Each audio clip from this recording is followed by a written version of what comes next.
La Sociedad Dominica de Medios de Comunicación, Sodomco, presenta A Pensar Más con Rosa María Palacios.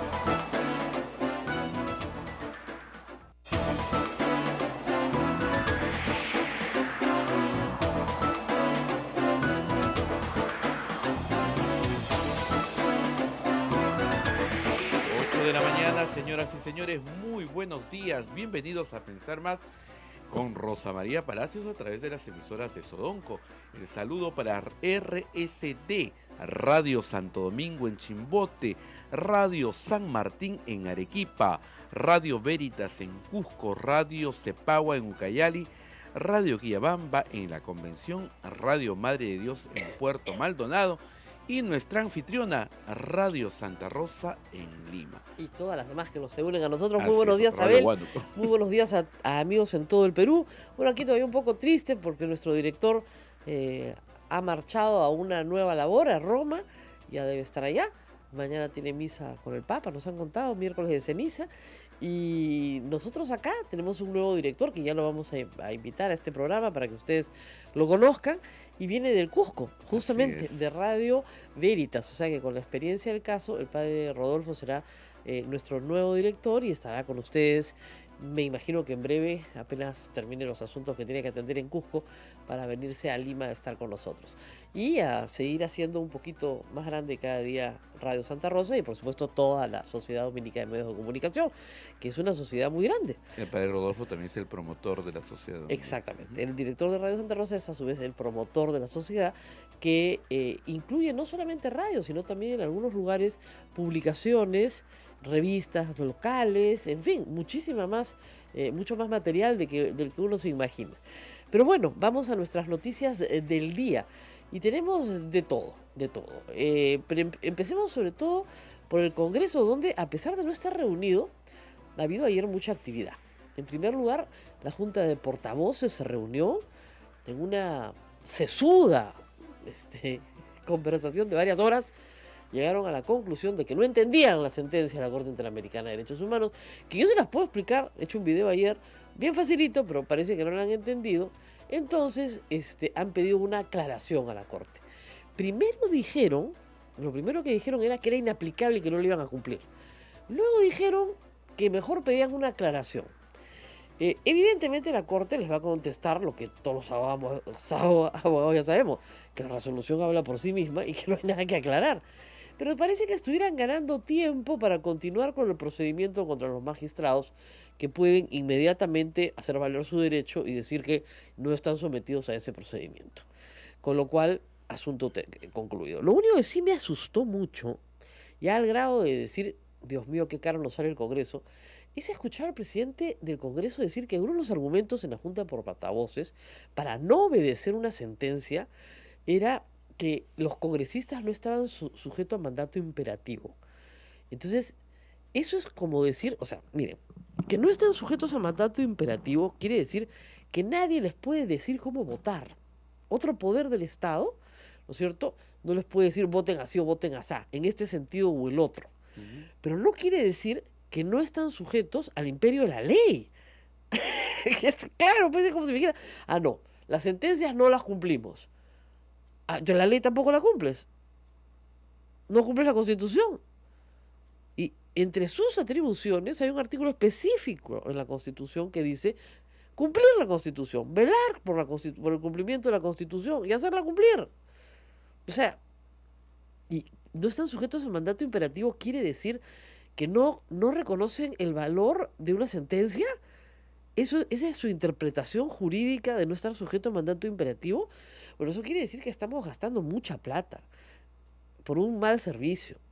Porque a 30.000 soles por coco mensual, que no entiendan la diferencia entre no estar sujeto a mandato imperativo y no cumplir una sentencia o no cumplir la ley, que viene a ser lo mismo, es carísimo, la verdad.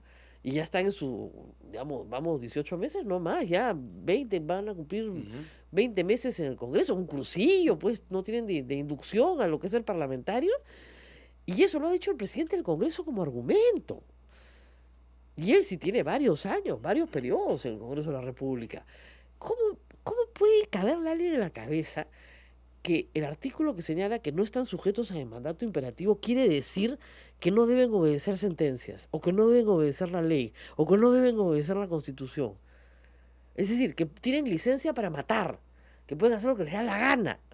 Son una especie de 007, ¿no? De verdad. O sea, ellos hacen lo que les da la gana, gacho. Ya, eso es completamente absurdo. Están sujetos a la ley, al reglamento del Congreso, a las leyes del Perú, a la Constitución. Si hay una sentencia que se les impone a cualquiera de ellos en materia civil, están obligados a obedecerla. O sea, yo no entiendo. Y en materia penal también. Y en materia constitucional mucho más. La inmunidad solamente les otorga poder opinar, Votar poder votar, en las materias sometidas a voto. nada más. Nada más. Ya, Pero ellos creen que están no, sobre ellos, todo. ellos inventan que están sobre todas las cosas para no cumplir una sentencia que no les agrada. Pero eso es absurdo. No, o sea, yo puedo escuchar argumentos, pero ya disparates, ya ahí tú comienzas a decir, bueno, yo entiendo que no todos sean abogados, ya eso lo puedo entender, pero hay algunos que sí tienen, como el presidente del Congreso, muchos años en el Congreso, como para decir una barbaridad de ese calibre, ¿no? Que ni siquiera entienda lo que quiere decir no estar sujeto a mandato imperativo. O sea, eso es lo que no. O sea, no estar sujeto al mandato imperativo quiere decir que si te llama Ana Vega por teléfono y te dice, tú tienes que votar así, tú puedes decirle no. Eso quiere decir. No quiere decir, de repente Galarreta esa parte no la entendió, ¿no? No quiere decir que estás por encima del bien y el mal, que eres una especie de tribunal de la corte celestial, ¿no? Que decides más allá de todo. Hay reglas. Están sometidos a su propio reglamento, están sometidos a la Constitución, están sometidos a un ordenamiento jurídico, a un Estado de Derecho. Es uno de los peores argumentos que he escuchado y de verdad ahí sí dije, esto nos cuesta 30.000 soles por coco al mes. Pucha, en Mapiri te consigo mejores abogados, por 1.500. De verdad, es que es increíble, increíble lo que cuesta el Congreso de la República. Ayer nos dijo la congresista Montenegro, una sesión de pleno vale 2 millones de soles. O sea, una sesión de pleno vale esa barbaridad de plata. Claro, yo nunca lo había pensado así. Sí, pues el tiempo, la cantidad de personas que asisten, la cantidad de personal. Porque en el Congreso hay, ¿cuántos trabajadores? Creo que me dijeron 3.000, ya no sé ni 3.000 o 4.000 trabajadores. Era cerca de 4.000, creo que Claro, se sacó con motivo de las canastas. Cerca de 4.000 personas. O sea, hay una para que abra la puerta y otra para que cierre la puerta. De verdad. Entonces el Congreso, una abre, otra cierra, una empuja, otra te empuja la silla, de verdad. Otra te pone el micro. Entonces yo quiero, no, le dan chamba a toda la collera. Yo no me opongo que la gente tenga trabajo, pero la verdad es que nos sale un poquito caro, ¿no? Eso lo primero en el Congreso. Lo acordado ayer en la Junta de Portavoces es un disparate, que no afecta en nada al fallo, y que no afecta en nada la situación jurídica de los magistrados, que continuarán siendo magistrados y podrán ser acusados constitucionalmente, no por sus fallos, sino por una falta grave. No por sus fallos, ¿ok? Eso que quede claro. Ellos van a ir a la OEA, han dicho. Bueno, la OEA es una instancia política, no es una instancia jurisdiccional.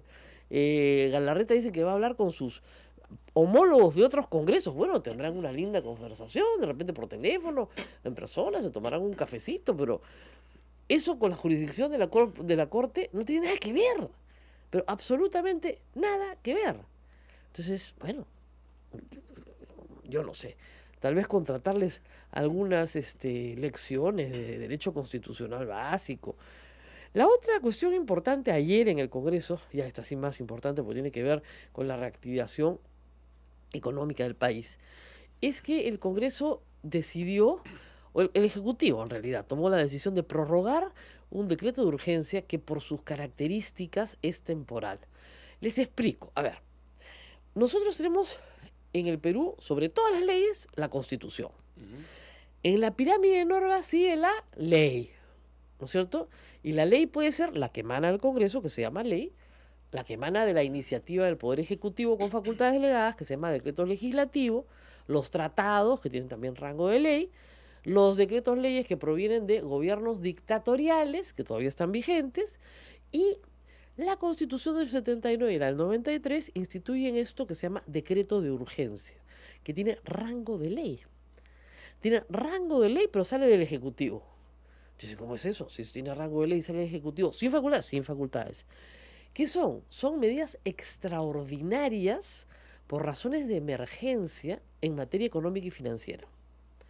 Entonces, es claro, una medida extraordinaria hace un año se entendía, cuando salta todo el caso, o de Brecht y Lavallato, en fin. Pero una medida extraordinaria, un año después, ya no es procedente, pues lo que procede es que, lo que procede es que promulgues una ley, ¿no? Es como tú dices, esta reparación va a ser temporal, ¿no? Y se queda para siempre, ya, igualito, ya, la reparación temporal la retiras y haces la definitiva. Ayer, en el Congreso, por supuesto, no iba a haber consenso, le quedó claro al Ejecutivo que era posible que se creara un vacío, porque la norma expiraba ayer, y si hoy día no había norma, hoy día veremos las consecuencias graves que eso tenía también para la búsqueda de la justicia. ¿Qué es lo que pasa? Hace un año el gobierno dijo a las empresas constructoras vinculadas a estas operaciones que tuvieran que ver con ilícitos de todo tipo, ¿no es cierto? Colusión, peculado, extorsión de funcionarios, coimas, etcétera. Llámela como usted quiera. Muy bien, ustedes pueden seguir trabajando, porque la intención del decreto de urgencia era que siguieran trabajando, pero tienen que seguir trabajando para poder pagarme, ¿ok? Ese decreto de urgencia no ha tenido el efecto que el Estado esperaba. En vez de ser promotor, ¿no es cierto?, de la inversión y de la continuidad de las empresas, ha sido una norma que ha retraído la inversión y más bien ha generado el rompimiento de la cadena de pagos con la afectación de miles de pequeños proveedores y trabajadores que no han recibido sus pagos. Todo esto por la creación de un fideicomiso en favor del Estado para poder cobrar ¿qué? La reparación civil que algún día tienen que pagar todas las empresas involucradas en actos de corrupción.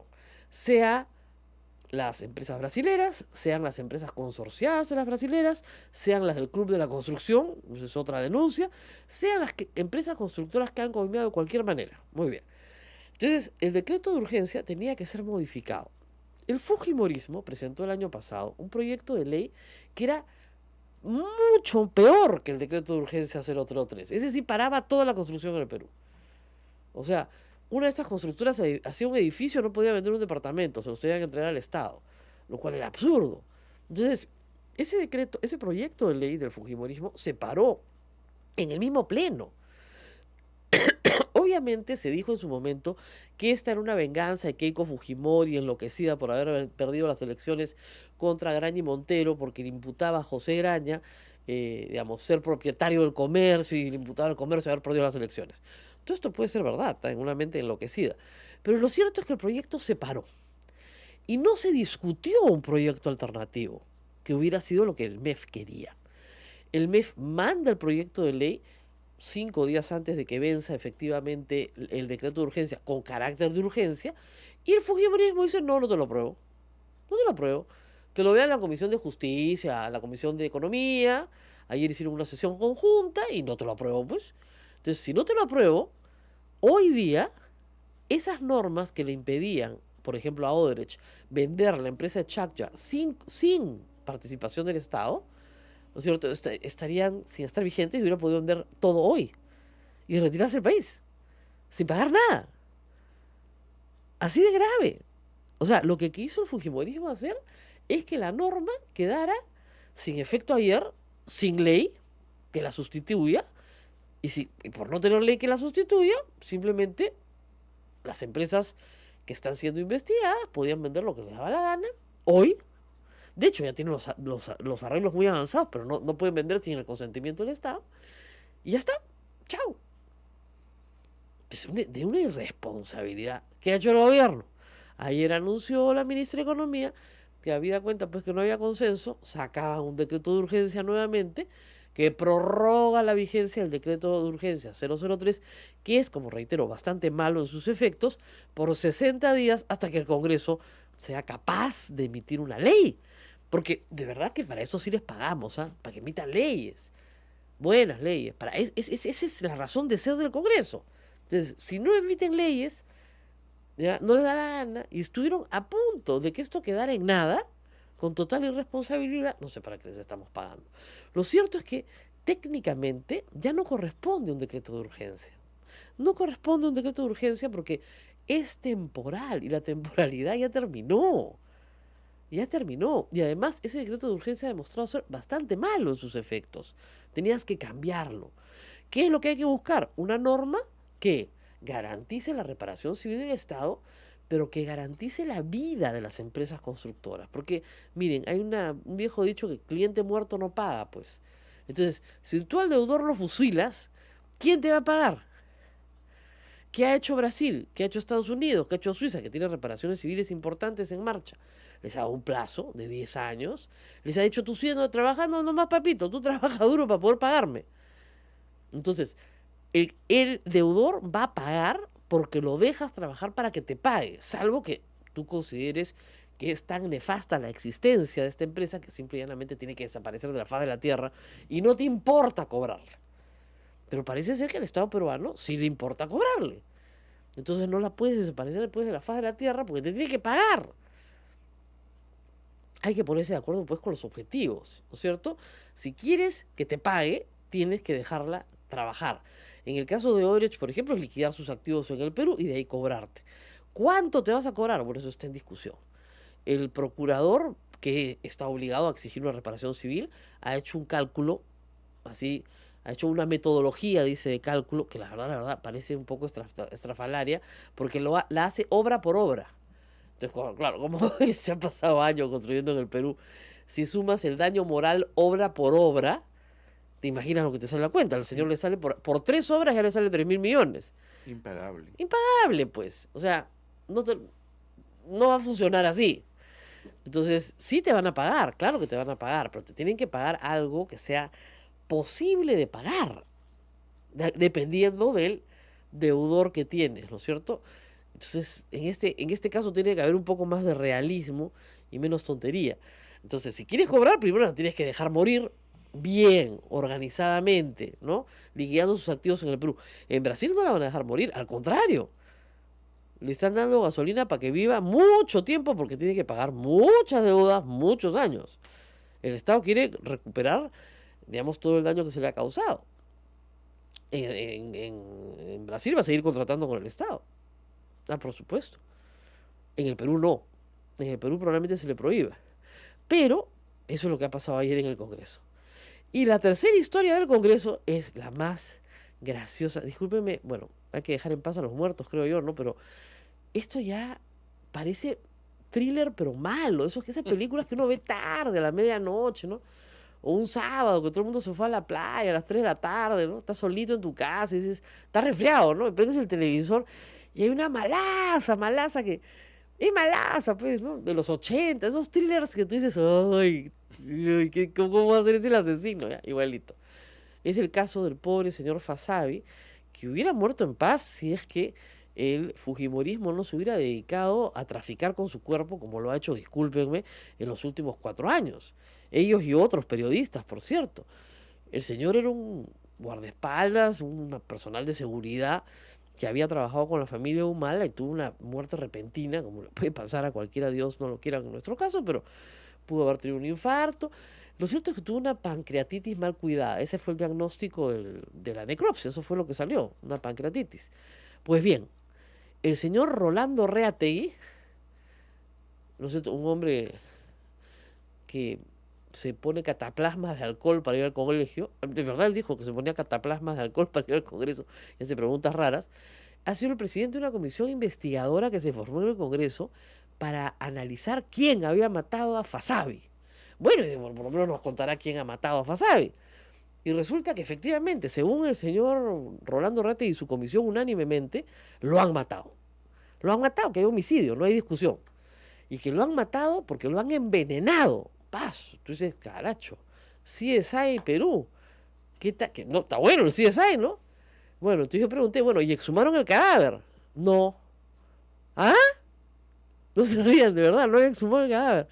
¿Y cómo saben que lo han envenenado? Bueno, han contratado a un perito internacional y con los papeles que ha leído ha llegado a esa conclusión. Ándale. Y además han llegado a la sospecha de que Ollanta es el culpable. ¿Cómo así? Porque lo encubrió todo. ¿Cómo? Bueno, yo ya no sé cómo, ya, de verdad, ya, Yo entiendo que lo odien o tu mala o que le tengan miedo, no sé, ¿ya? Pero acúsenlo pues de algo que tenga sentido, ¿no? Esto es o sea, que había que matar a este pobre señor porque tenían miedo, ¿no es cierto?, de que hablara sobre el tema de las agendas. Entonces, ¿por qué no mataron a Gutiérrez, que fue el que se la robó? A ver, al ex congresista. O a la empleada doméstica, ¿no es cierto?, que daba entrevistas en televisión. Eso será mucho más interesante. ¿Por qué no guardaespaldas?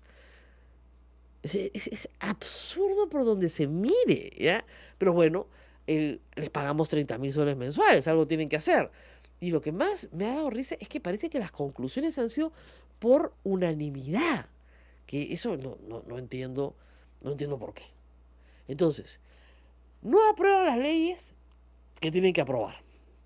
No, porque fíjense, a PPK lo iban a vacar en 5 días. Yo no entiendo por qué no pueden aprobar una ley, ¿no es cierto?, en una semana. No entiendo, pero en fin. Para eso se les paga, pero parece que no pueden. No pueden aprobar una ley. No entienden que el mandato imperativo, ¿no es cierto?, no tiene nada que ver con cumplir sentencias, porque tampoco pueden cumplir sentencias. Y crean una historia divertidísima para una película de terror mala, ¿no es cierto?, donde evidentemente el que resulta ser el asesino al final, todo el cine se para y grita, no, pues, ¿quién ha escrito esta porquería? Ya. Eso es el Congreso de la República en 20 minutos, menos, en 19 minutos. Ese es el Congreso de la República, eso es lo que tenemos. ¿Qué estaremos pagando, Diosito? No sé. Vamos a preguntarle acá al altar de los santos peruanos, ¿qué estaremos pagando? No sé qué estamos pagando.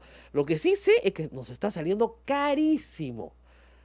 Reitero, a 30.000 soles por cabeza, me parece que es bien caro el servicio. Pero bien caro nos está saliendo el servicio. Y de mala calidad. Por eso, pues, o sea, uno paga, pues, ya. Pero dices, bueno, recibo un buen servicio, ¿no? El restaurante es caro, pero la comida está rica, ¿no? No, la ropa es cara, pero está bien cocida. No sé, ¿no? Lo que fuera, el viaje me salió carísimo, pero la verdad que la pasé lindo, ¿no? Pero, acá pagamos por un servicio caro, muy caro y de pésima calidad. Entonces, muy caro el servicio, la verdad. Carísimo. Entonces, estamos en esta historia del Congreso que parece no salir del pantano en el que está. De verdad, ¿no? Ha dicho algunos dirigentes de izquierda, ayer decían que el lunes a la Corte gritaba en la sesión de la Junta de Portavoces que el que defendía la Corte Interamericana era terrorista. O sea, yo entiendo que ella tiene solo quinto y media, pero podría hacer el esfuerzo de tomar unos cursos, un poquito de derecho constitucional, derechos humanos básicos, ¿no es cierto? Y pulirse un poquito, pues, antes de hablar semejante tontería. O sea, que la Corte Interamericana solo defiende terroristas, y que ha defendido a todos los terroristas. ¿Así? ¿Y qué hace Abimael Guzmán preso? ¿Me pueden contar? O sea, ¿quién metió preso a Abimael Guzmán finalmente? La democracia. Con una sentencia de la Corte Interamericana, por si acaso. ¿Y quién condena a Nicolás Maduro y a su régimen? La Corte Interamericana. Lo único que establece la Corte Interamericana son principios básicos de debido proceso para todos. Digamos, más o menos como lo que dice el Papa, ¿no? Que hay que respetar la dignidad del ser humano, ¿no? Ese tipo de cositas. Y hay que verlos cómo se quieren tomar todos fotos con el Papa, ¿no? Y después, la dignidad del ser humano, ¿no? Eso no entienden nada. O se hacen los que no entienden. En fin, vamos a ir a una pausa. Vamos a la pausa, pero ahí hay algo simpático que ha escrito Mili Arellano. Dice, de los congresistas que son inmunes, se me fue acá, a ver, es interesante y gracioso.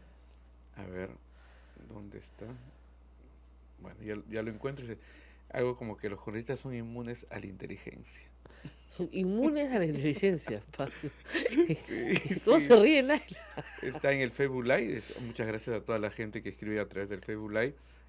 Y vamos a compartirlo con todos ustedes. 8:23, vamos a la pausa y espero que ya llegue nuestro invitado, el doctor Wilfredo Pedraza, quien estará con nosotros. Muy bien, viene el abogado de Yantumala, vamos a ver cómo va eso también. No, me dice que todavía no ha llegado, pero por lo menos está comprometido a venir. Así es. Regresamos.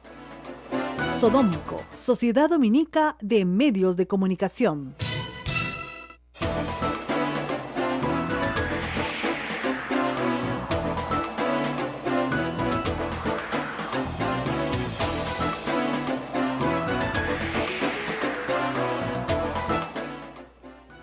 8 de la mañana con 25 minutos. Nuestro invitado ya está en camino, me acaba de decir. Hay mucho tráfico, así que... Vamos a decirlo. Bueno, tenemos una noticia importante. Ya designaron a nueva superintendenta de la Superintendencia Nacional de Educación Universitaria.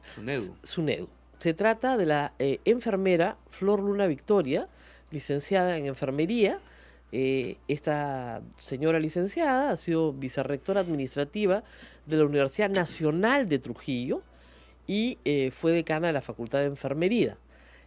Cuenta con estudios de posgrado. Esto es lo que dice la nota que tengo aquí. Tiene el grado de doctor en enfermería por la Universidad Federal de Río de Janeiro y tiene un diplomado en gestión de salud. Hasta hace poco era presidente del directorio de la Sociedad de Beneficencia Pública de Trujillo. En el último proceso electoral se postuló al Congreso de la República por el partido de gobierno Peruanos por el Cambio, según el Jurado Nacional de Elecciones.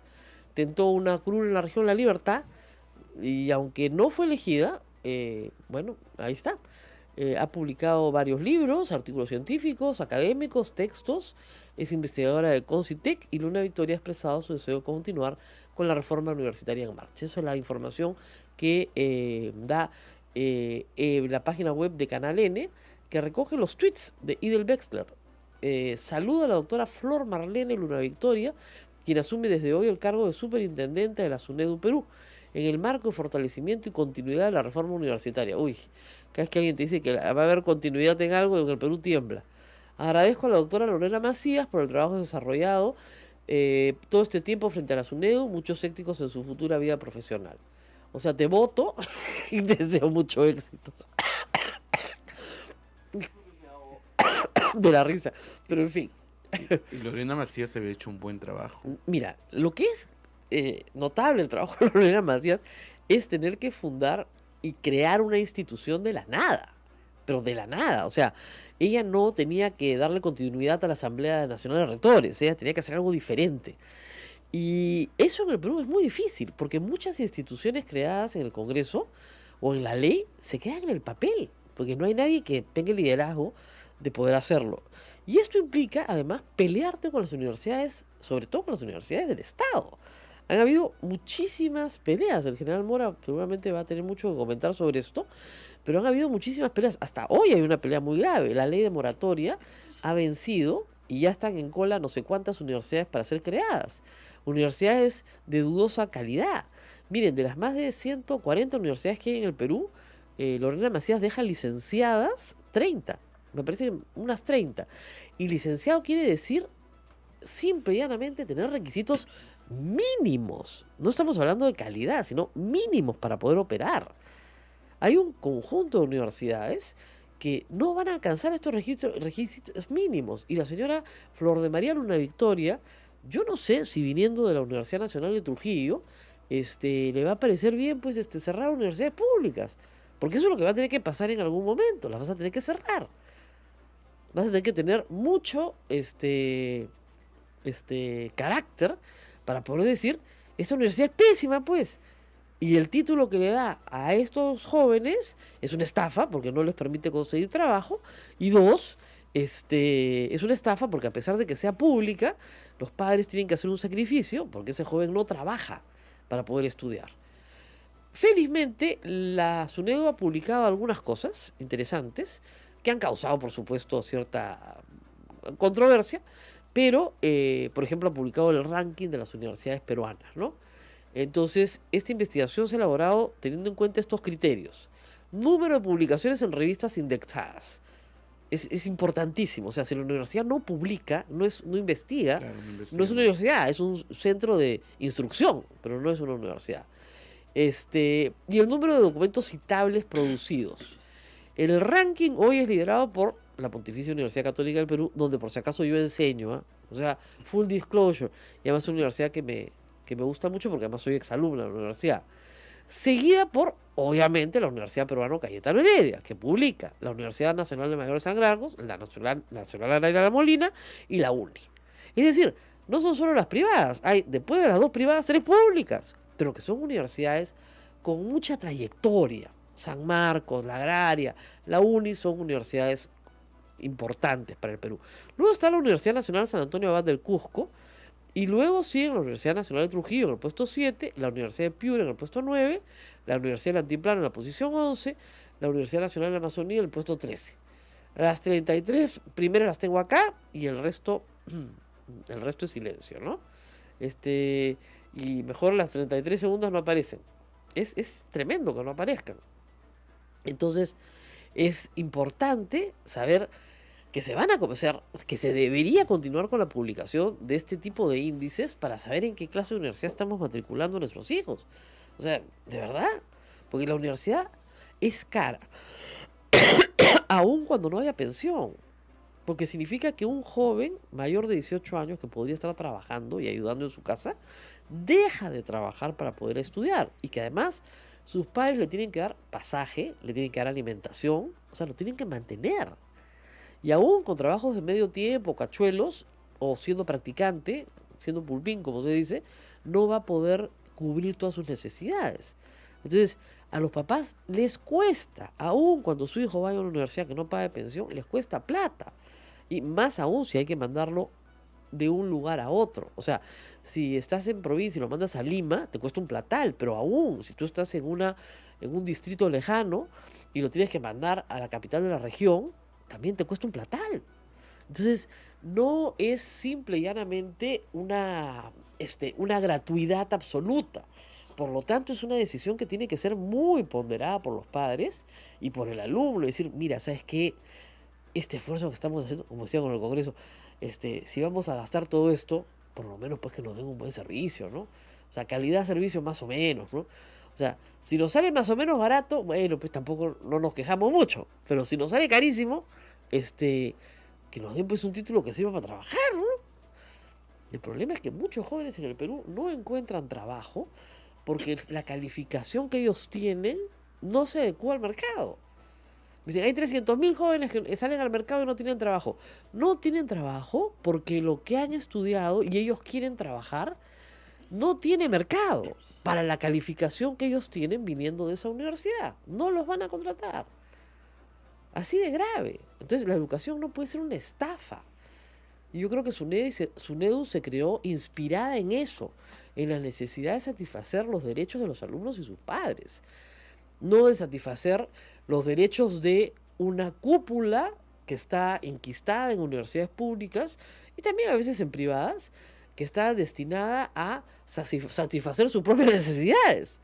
Las necesidades de contar con un sueldo del Estado, con un sueldo privado y vivir de la educación. Entonces, yo creo que Lorena Macías trató de que ese mensaje calara y a lo largo de los años en que ha estado a cargo de la SUNEDU, lo ha hecho. No fue su primer encargo en el Estado, ella ha sido superintendenta de AFPs. Entonces conoce lo que son las tareas de supervisión. Ha logrado que por lo menos 30 universidades se licencien. Las que no se han licenciado y están dentro del plazo para licenciarse, ojalá se licencien. Porque se supone que si no se licencian van a tener que cerrar. Exactamente. Y eso se vence este año, me parece. Eso se vence este año. Es más, además la SUNEDU ha detectado universidades falsas, carreras falsas, o sea que no tienen ninguna acreditación, no tienen ningún reconocimiento del Estado. O sea, estas alertas tienen que darse todo el tiempo, porque nunca faltan pues los incautos que caen. ¿Y qué pasa? Que la mayoría de los padres e hijos valoran mucho el costo del transporte. Entonces quieren una universidad que les quede cerca a su casa.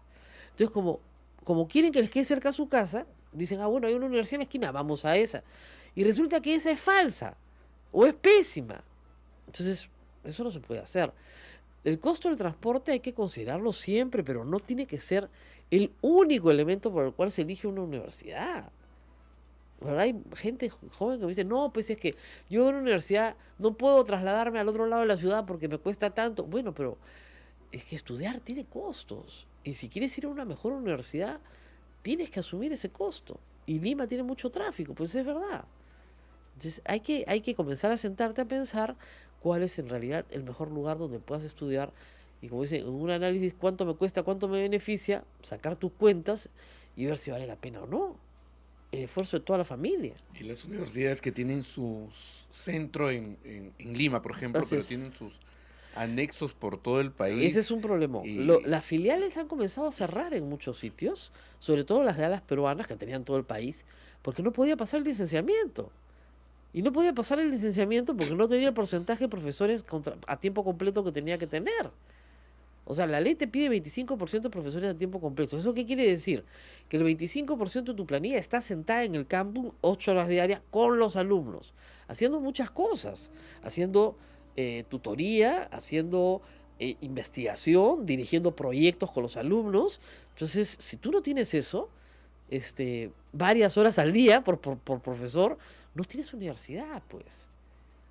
Hay que entender que la universidad no es un lugar donde se instruye nada más, es un lugar donde se investiga, e investigar cuesta plata, y porque además esa investigación produce innovación, y esa innovación podría financiar a la propia universidad, si es que hubiera una alianza real con el sector empresarial.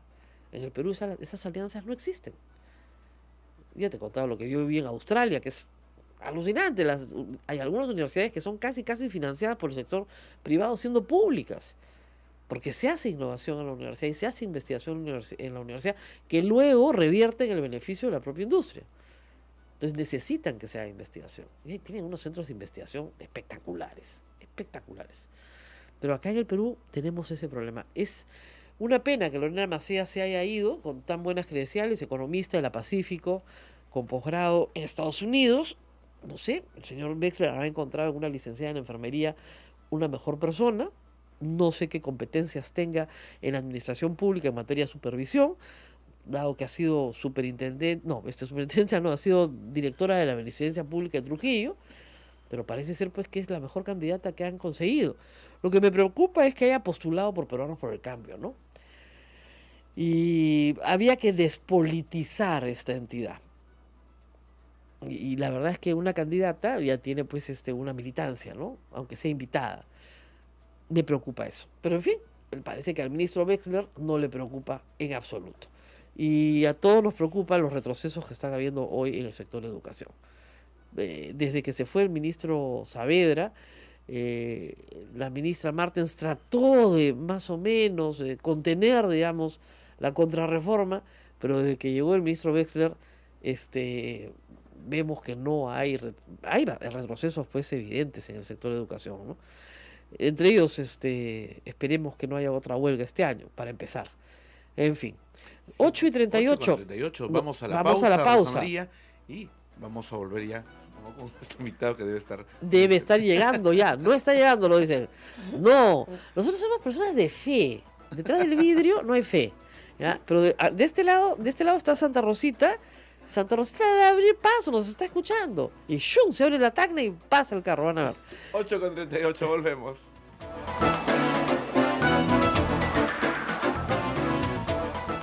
Sodomco, Sociedad Dominica de Medios de Comunicación.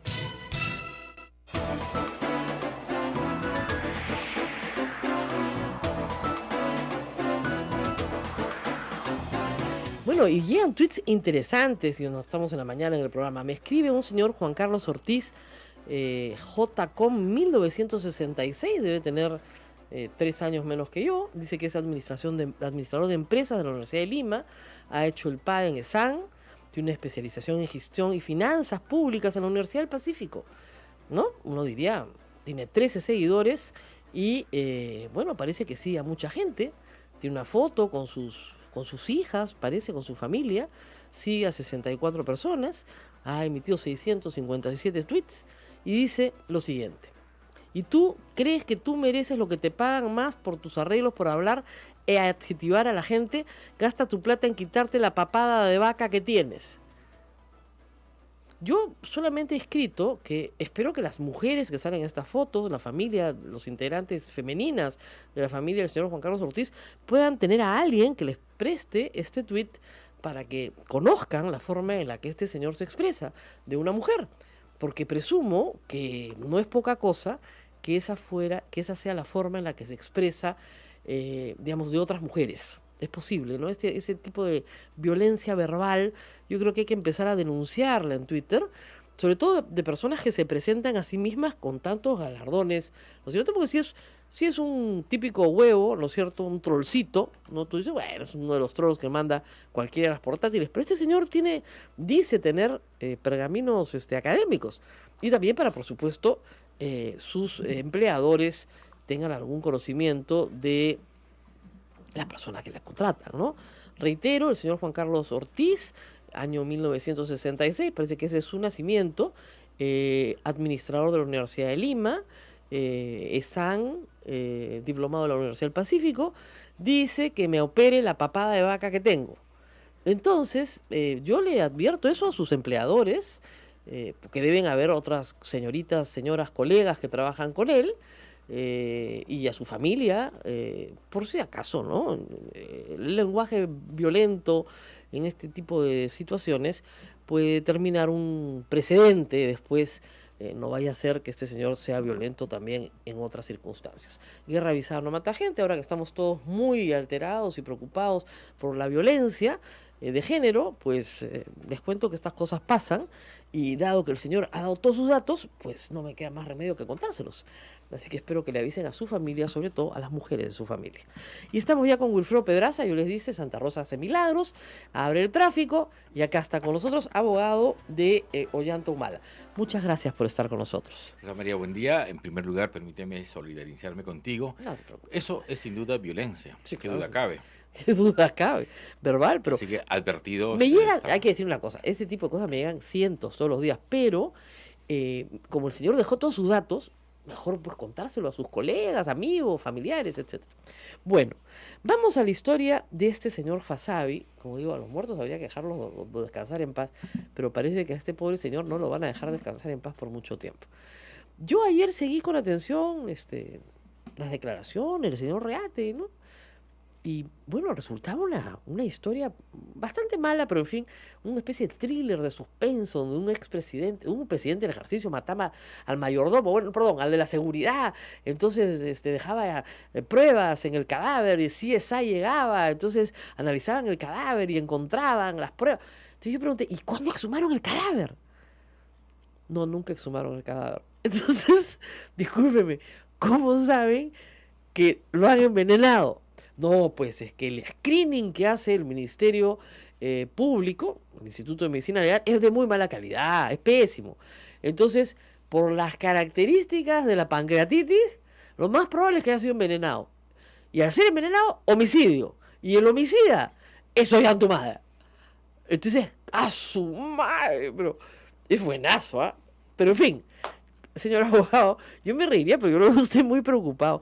Porque usted cree que esto en la fiscalía se tramite como un caso como contra Ollanta Humala, ¿tenga algún valor? Obviamente no tiene ningún valor, solo que se trata de un documento que tiene un ánimo de perverso, sin duda, un abuso claro de la inmunidad que estos señores tienen, porque no solo no tiene ningún sustento, sino que anoche, escuchando al perito de parte que hizo Contratado por el señor Reategui, así es. él dice que en ningún momento ha afirmado, lo decía en Noticiero Canal 4 ayer, él no ha afirmado que haya existencia de veneno.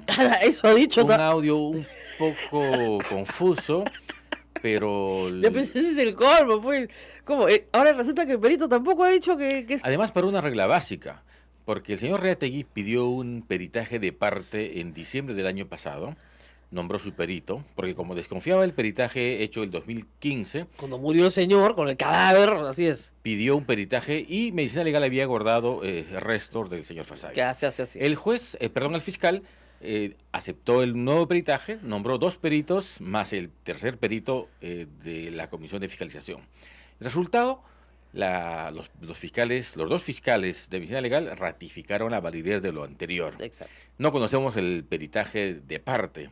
Claro, no se ha hecho público el documento. No se ha hecho público y lo van a hacer seguramente al final. De manera que, ratificado el peritaje anterior, no cabe ninguna discusión. Porque Ahora, además, lo que no entiende es por qué se aprobó esto por unanimidad. bueno, escuché el debate ayer y Lescano, muy orondo y responsable también, decía, bueno, esto no es solo un tema de obstrucción a la justicia ni encubrimiento, sino de homicidio, y que había que entonces imputar las cosas con todas las letras. Como Bueno, por lo menos fue homicidio. más claro. Fue un poco más coherente en todo caso respecto al... pero firmó el dictamen. Sí, claro. Entonces... y Mulder en la misma línea, no me sorprende tratándose de políticos. Políticos, así es, exactamente, ¿no? Pero que sin la menor duda es la expresión de las expresiones más abusivas que he visto en términos de imputación de un hecho penal sin ningún sustento, Claro, porque tengo en la mano, Rosa María, Ajá. el examen toxicológico forense que se hizo Cuando murió el señor. cuando murió el señor, y le han hecho pruebas por plaguicidas, barbitúricos, anfetaminas y todas las sustancias que podrían llevar a la muerte. 12 sustancias tóxicas. Y te la muestro. Y dice que no tiene, Este es lo no regular. existe ninguna sustancia tóxica que podría causar la muerte. Así es. Entonces, Ninguna de las sustancias anteriores, anfetamina, mesoapina, psicofármacos, alcaloides, barbitúricos, es decir, plaguicidas, que es lo normal, normalmente son venenos para ratas, ¿no? Esto se usa mucho, lamentablemente, en el Perú, para homicidio o para suicidio. No hay nada de esto, pues el señor no se suicidó. Lo que pasa es que, claro, tenía 27 años y le dio pancreatitis, que es una enfermedad es una enfermedad más de viejos, ¿no es cierto? Entonces, evidentemente se ha descuidado, no se ha dado cuenta probablemente que tenía una inflamación del páncreas tan aguda y lamentablemente ha muerto en su hogar solo, ¿no es cierto? el examen pericial, Rosa María, señala que el señor tenía varios problemas crónicos sin tratar. Sin tratar, lógico. Y el consumo de alcohol aparentemente habría conducido a ese resultado. Claro. Ayer, por circunstancias de la vida, el médico Elmer Huerta publicaba un artículo muy interesante en El Comercio, señalando que la pancreatitis justamente es una de las causas, una muerte un poco silenciosa, a veces no tanto, pero que tiene como causa, entre el 30 y 40% de casos, el alcohol, el consumo de alcohol. Claro, es que lo que pasa es que es una enfermedad, digamos, que para una persona joven no se hace un chequeo, pues, del páncreas, ¿no? O sea, mira, acá tenemos muchachos jóvenes, y es una enfermedad muy silenciosa. Entonces, si tú te sientes un poco unas indigestiones, unas molestias, a veces tienes náuseas, ¿no? Pequeñas diarreas, no sabes muy bien qué tienes, y no vas al médico, pues lo dejas pasar y lo dejas pasar, y el sábado te pegas tu tranca con tus amigos, el domingo te sientes pésimo, y el día sábado siguiente pasa lo mismo. Entonces, vas desarrollando una inflamación muy severa de algunos órganos del cuerpo. Uno de ellos es el páncreas. La regla es que frente a una sospecha, Claro. uno hace exámenes de laboratorio y los exámenes de laboratorio señalan que no hay ningún factor externo que habría causado la muerte. Así Vamos, es. el examen de necropsia lo dice. Ahora, la tesis policial es la siguiente. Pongámonos en la cabeza del señor Rolando Reate. Bueno, eso me va a Difícil, costar. un poco difícil Es un eso. poco difícil porque yo no me hago cataplasmas de alcohol tampoco, pero, digamos, la tesis del señor Reate es, acá había una conspiración para ocultar las pruebas de los delitos de Nadine Heredia y Ollanthumala. Sí. Es decir, el señor Fasabi sabía de las agendas y O había lo sustrajo. o la sustrajo y había que acallarlo. Entonces Exactamente. la pregunta es, ¿por qué no mataron a Gutiérrez? ¿Por qué no mataron a la empleada doméstica, que es la que ella dice que sacó las agendas y la que toma las fotos del closet de Nadine por órdenes de Gutiérrez, etcétera? ¿Por qué no mataron a todos los demás? El congresista Tapia ayer decía en el debate que si esa es la sospecha, Ajá. habría que ponerla también con todas sus letras. Lo Lo mataron al señor Fasabi porque sustrajo las agendas y entonces en ese proceso de esclarecimiento se produjo la muerte. Además, la tesis inicial en medios de hace del año 2015 fue esa. Nadine Heredia habría ordenado el secuestro, la tortura y quizá la muerte de Fasabi Así es. en el contexto de la sustracción de las agendas. Eso fue, además, era Nadine Heredia primero. Sí, sí. Ahora es Ollanthumala. En este momento todavía existe una investigación abierta en la 15ª Fiscalía sobre el tema, que ya archivó una primera vez, Ya. concluyó la investigación por esta segunda vez. Pero y en ese, verdad caso no en ese caso era Nadine Heredia. luego incluyeron también al presidente Humala. Muy bien. Eh, Claro, luego que dejó de ser presidente. Sí. Y ahora en el Congreso es solamente Ollanthumala. ¿Por qué no Nadine Heredia? Esa es una muy buena pregunta. Porque se supone que ya es más mala que él. Y además está Pre-Guadalupe, Cintia Montes y yo, porque habríamos... dicen, Ah, usted también. bueno, nunca me llamó la comisión, dicho sea de paso. ¿Y usted qué hizo? ¿Cargó Ah, el cadáver? Dicen que yo habría participado del encubrimiento. ¿Del cadáver? Porque no lo tengo claro. Porque constataron, dice, que yo usé un espacio de Palacio de Gobierno para atender a la prensa. Y en verdad, yo recibí a Cuarto Poder, declaré en Palacio de Cuarto Poder por un tema básico. Se estaba imputando en ese momento al presidente de la República en ejercicio Claro, de un no se- homicidio. no se Y puede. obviamente nos pareció un tema institucional y Claro, no hicimos se puede. esa entrevista en Palacio. Eso estiman que es un acto de encubrimiento o una falta ética. No me hablen de ética a mí, por favor. Bueno, sí, es bien esas gracioso. cosas. Ya, escúcheme. Entonces, tenemos que el señor Reategui contrató un perito, que eso es su prueba central, que dice anoche que no ha dicho lo que dice el señor Reategui que ha dicho. Sí. Primer problema. Segundo problema, en el supuesto negado que el señor haya dicho lo que dice el señor Reategui, tendría que haber exhumado el cadáver. Pero no ha habido exhumación del cadáver, no ha habido una segunda pericia, ¿no es cierto? Más bien, la segunda pericia se ha hecho sobre los restos del señor Fasabi que se guardan en el Ministerio Público y esa pericia arroja que no hay ningún envenenamiento. Es correcto. Y el Ministerio Público se ratifica en el Ministerio Público, ¿ah? Ojo, porque medicina legal pertenece al Ministerio Público. De repente eso no lo sabe el señor Rate. El Ministerio Público se ratifica en que la causa de muerte es una pancreatitis, es decir, una causa natural. Penosa, pero natural. Luego se acusa al presidente en algún momento de haber puesto plata para el entierro de este señor, para su embalsamiento y para poderlo llevar a Pucallpa. Eso es verdad, el presidente sí puso... Sí, colaboró con 2.000 soles. Hicieron una colecta para poderlo mandar a su casa. Es correcto, sí. Ya. Lo que pasa Lo es que dicen es que lo quería mandar para que lo entierren allá, para que no lo exhumen acá. un cuerpo donde esté es materia de exhumación. Claro, igual, pero por igual, una regla no sé, básica. igual lo exhuma. Simplemente era una persona que había en algún momento colaborado con ellos hasta junio del 2011. ¿Y él muere cuándo? Él muere en agosto del 2014. Claro, 3 años después de trabajar con la familia. 4 años más Y exactamente. adelante. Esa es otra cosa que es importante. No era el guardaespaldas de Humala. No trabajaba en no tenía Palacio. licencia de arma de fuego. No tenía, era una persona... No sabía manejar, no tenía brevete. Ah, qué bacán. Hacía 4 años que no trabajaba con ellos. Y no lo habían vuelto a ver. Era, bueno, ese muchacho después de dejar su puesto de vigilante privado Ya. en la familia Humala, cubría uno de los 2 turnos que tenía, Ya. pero cuando el presidente gana la elección, pues Ya el Estado le pone la quien seguridad. asume, Ya. ellos quedaron libres, pero este señor, que conocía a todos los chicos de la cuadra, se quedó viviendo muy cerca. Ya. Y daba un servicio free a todas las A personas toda la que estaban cua- ahí. a toda la Incluso cuadra. a ellos en ocasiones, Ok, a la era- mamá de Nadine, a veces lavaba los carros, pero era libre. Claro, era el guachimán de la cuadra. Informalmente, Informalmente. hacía mandados a la policía, al personal de seguridad. Claro, les porque traía había los mucha almuerzos, gente que había separaba mucha gente. gente. Y vivía Claro. de eso. Claro. En ese contexto es que él fallece. De manera que, ¿cuál es la razón para involucrar? Relacionarlo directamente con el presidente de la República. Bueno, usted sabe que han tratado de relacionar, o sea, de verdad, a mí me gusta mucho, de verdad, y me gusta mucho cuando a un presidente se le acusa de una manera pues contundente, porque no hay nada más, díganme, emocionante para un periodista que encontrar las pruebas de que un presidente ha mentido, que un presidente ha robado, que ha cometido un crimen, ¿no? Me gusta mucho y no puedo negarlo. Y que sería fascinante, ¿no es cierto?, que esta historia tuviera algún sentido. Pero lamentablemente pues no lo tiene. Y no lo va a tener porque esa tesis de suministro de veneno con violencia, además, está solo en la cabeza del señor Reategui y los que votaron. Pero además están planteando lo siguiente. Dice, como ha pasado ya más de 2 años del homicidio, es probable que aún exhumen el cuerpo, no se va a detectar el veneno. Eso es lo que he leído. Entonces, claro, es crimen perfecto. ¿Por qué no lo exhumaron antes? Una sustancia que medicina legal es incapaz de identificarlo ahora, ya no se puede exhumar el cuerpo, sí se puede, pero ya no se va a detectar el veneno, y en consecuencia, crimen perfecto. Al final, ¿qué quieren? Dejar en Claro, el ambiente que lo mató. la tesis del asesinato, que no se puede probar, pero asesinos son. Y francamente mire, eso me parece un abuso absoluto. No, y no solamente eso, cuando se hace una investigación criminal, la primera cosa que tú estableces es un motivo. Tiene que haber un motivo por el cual, ¿no es cierto?, alguien mate a alguien.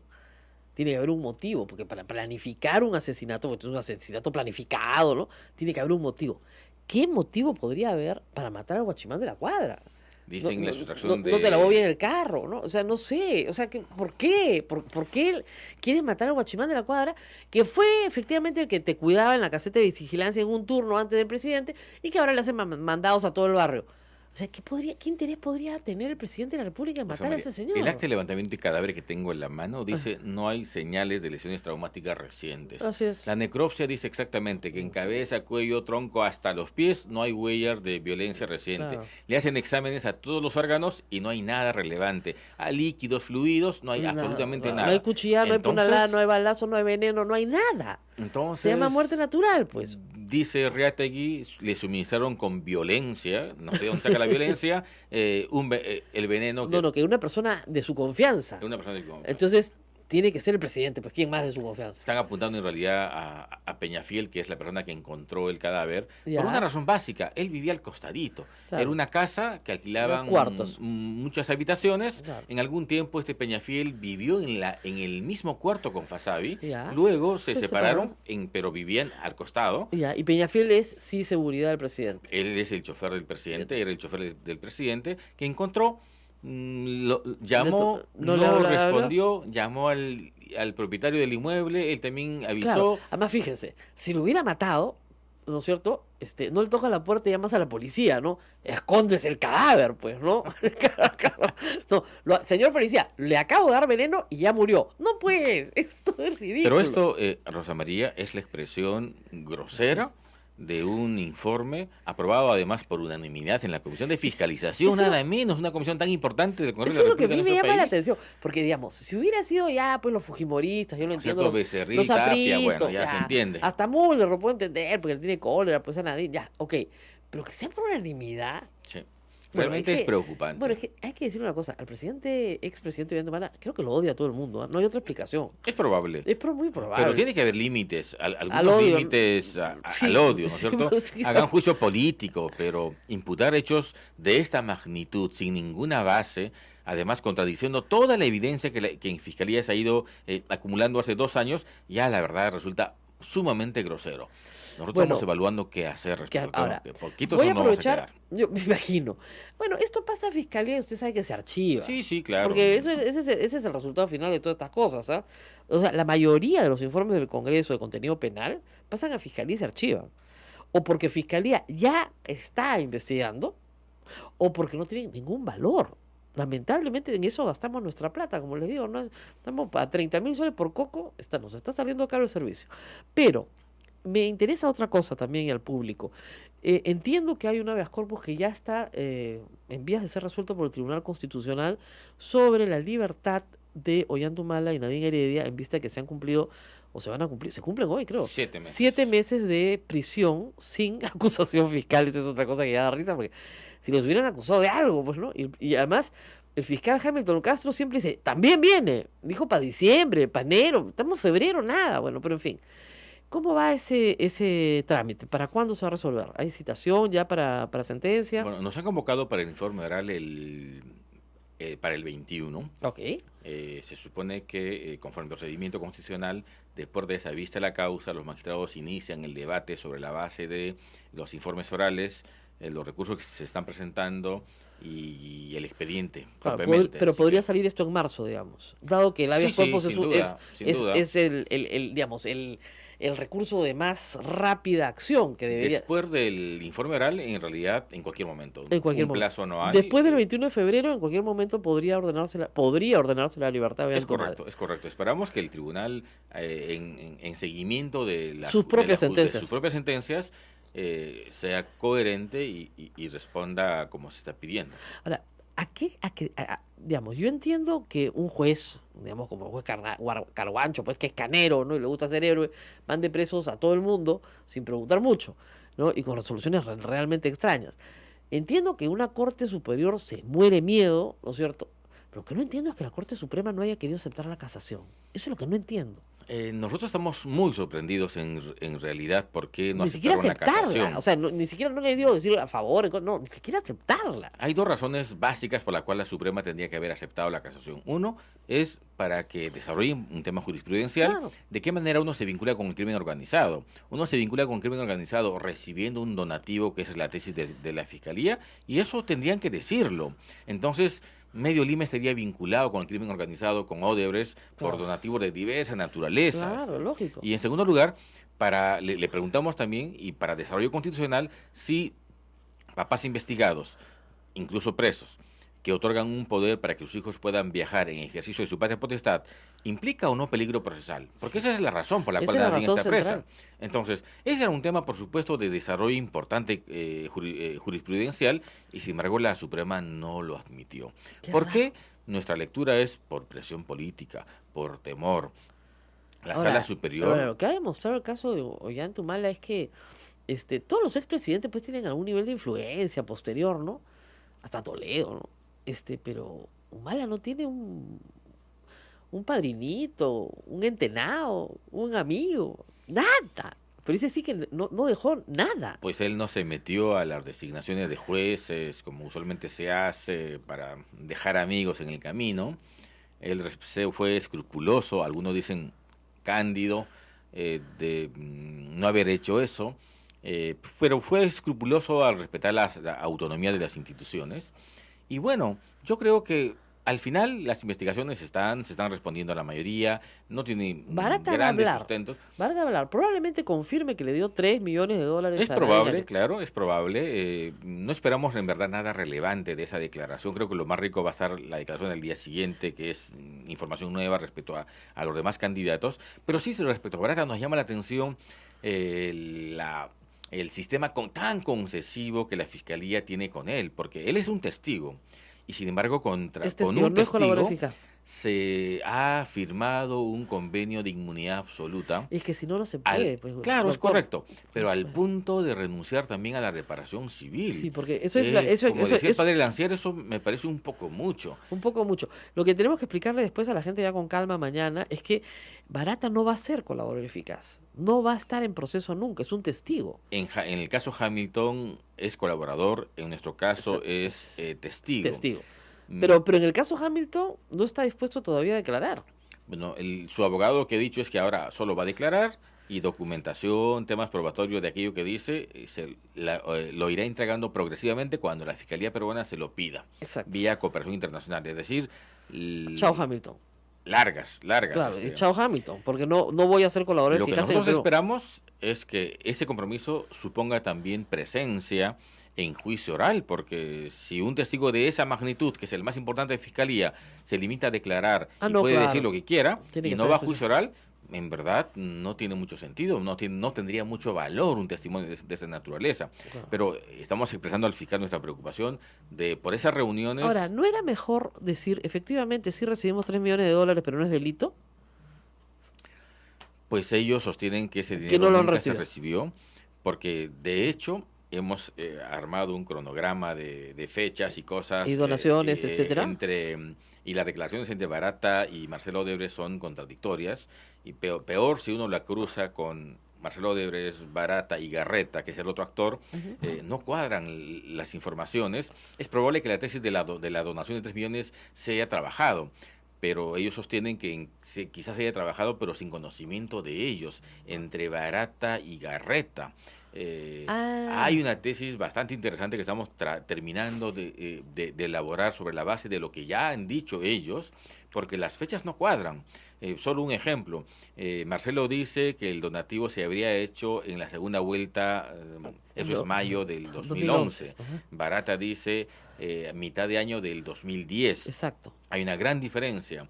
Garreta nunca habla de 3 millones, habla de 800.000 de pago por segunda vuelta. Entonces, si son los tres actores de un mismo hecho, con 3 versiones diferentes, estamos tratando de cuadrar o encontrar una explicación lógica a este tema. Lo concreto es que ellos dicen no recibieron dinero y esa es la tesis. Bueno, vamos a seguir hablando de esto, por cierto, y vamos a tener que estar en algún otro momento nuevamente, justamente después del 21, en que se sustente el habeas corpus ante el Tribunal Constitucional para ver los resultados. Este mes, como dice Augusto Álvarez en su columna de hoy, hay como 7, 8 decisiones importantes en la vida política del Perú, lo que incluye Paolo Guerrero, lo que incluye, de verdad, muchas decisiones que están en manos de la justicia y que tienen que finalmente tener una determinación para ver qué va a pasar. 7 meses de prisión arbitraria, sin que se haya actuado ninguna prueba razonable, sin que fueron citados nuevamente. Es a todas luces una situación que tendría que corregirse. No conozco a ningún abogado ya a estas alturas del camino que pueda sustentar que eso es razonable. Nadie, porque es justamente lo que nos enseñan en una facultad de Derecho, es lo que siempre decimos, la prisión preventiva es residual, es para los que son irreductibles, para los que presentan un peligro social, y habiendo medidas menos limitativas de derechos, siempre se tiene que aplicar la medida menos limitativa de derechos, que en este caso hubiera sido el arresto domiciliario. Se va a demostrar que respecto a la proporcionalidad, jamás los jueces ni los superiores hicieron algún análisis respecto a la argumentación correcta. Es sentencias ilógicas, contradictorias, con argumentación aparente, es decir, la peor argumentación, dan viso de realidad a aquello que no la tiene. Claro. Y sobre esa base No, esperamos que las cosas se puedan la rectificar. acusación del señor, la solicitud del señor fiscal Hamilton Castro y la sentencia del señor Carhuancho, Richard Concepción en realidad se llama, el El señor fiscal es Juárez, Juárez, perdón, son piezas como para estudiar en facultades de Derecho, exactamente. por lo malas que son, de verdad, porque no puedes creer que eso puede estar por escrito, o sea, no tiene ninguna Y no se relación puede lógica. creer que el juez diga que cuando uno presenta una tutela, que es como un habeas corpus en pequeño, buscando protección del juez, diga, tú te quieres fugar o estás usando este mecanismo para entorpecer la investigación. Es decir, Sí, uno va a pedir protección y el que te da protección te da palo. Eso Claro. es un razonamiento perverso, Claro. contra la lógica mínima El del habeas derecho. corpus ustedes lo han perdido en primera instancia, ¿no es cierto? Sí. Y en segunda ustedes también. Y ahora se va Miren, a... no, pues está bien, pues porque así llega, si se lo hubieran dado, bueno, hubiera salido, pero no llega al Tribunal Constitucional. Es correcto. Entonces ahora llega al tribunal y con 2 nos, ¿no es cierto? Vamos a ver qué dice el tribunal. Esperamos con calma, con paciencia y con confianza. Muy bien, gracias doctor. Nos Gracias. vamos a despedir ya, 9:09, es tardísimo. ¿Ah? Muchísimas gracias a la Red Sodonco, Radio Santa Rosa en Lima, Radio Santo Domingo en Chimbote, Radio San Martín en Arequipa, Radio Veritas TV en Cusco, Radio Quillabamba en la Convención, Radio Madre de Dios en Puerto Maldonado y Radio Cepagua en Ucayali, toda la red unida, transmitiendo A Pensar Más con Rosa María Palacio. Regresamos mañana con un programa interesantísimo. Y muchas gracias a todos los que han escrito a través del Facebook Live. Hay muchos gestos de solidaridad por el Pues sí, insulto. oiga, el señor Juan Carlos Ortiz con todos sus pergaminos, ¿no? Ha borrado su tweet. Y hay mujeres que le están diciendo, acá lo tenemos grabado, porque se lo han grabado, ¿ya? Y le han dicho, acá está grabado. Y dice, bueno, me excedí, pido disculpas del caso. No, porque le están avisando a todas las mujeres que trabajan con él la forma en la que este señor se expresa, que me parece importante para su familia también, obviamente, para las mujeres que lo rodean familiarmente y profesionalmente. Tengan cuidado con el señor Juan Carlos Ortiz, porque la violencia verbal es el antecedente de otra clase de violencia, entonces siempre hay que tener cuidado. A guerra avisada, como digo yo, no mata gente. Nos vamos, Rosa María, hasta mañana. Hasta mañana.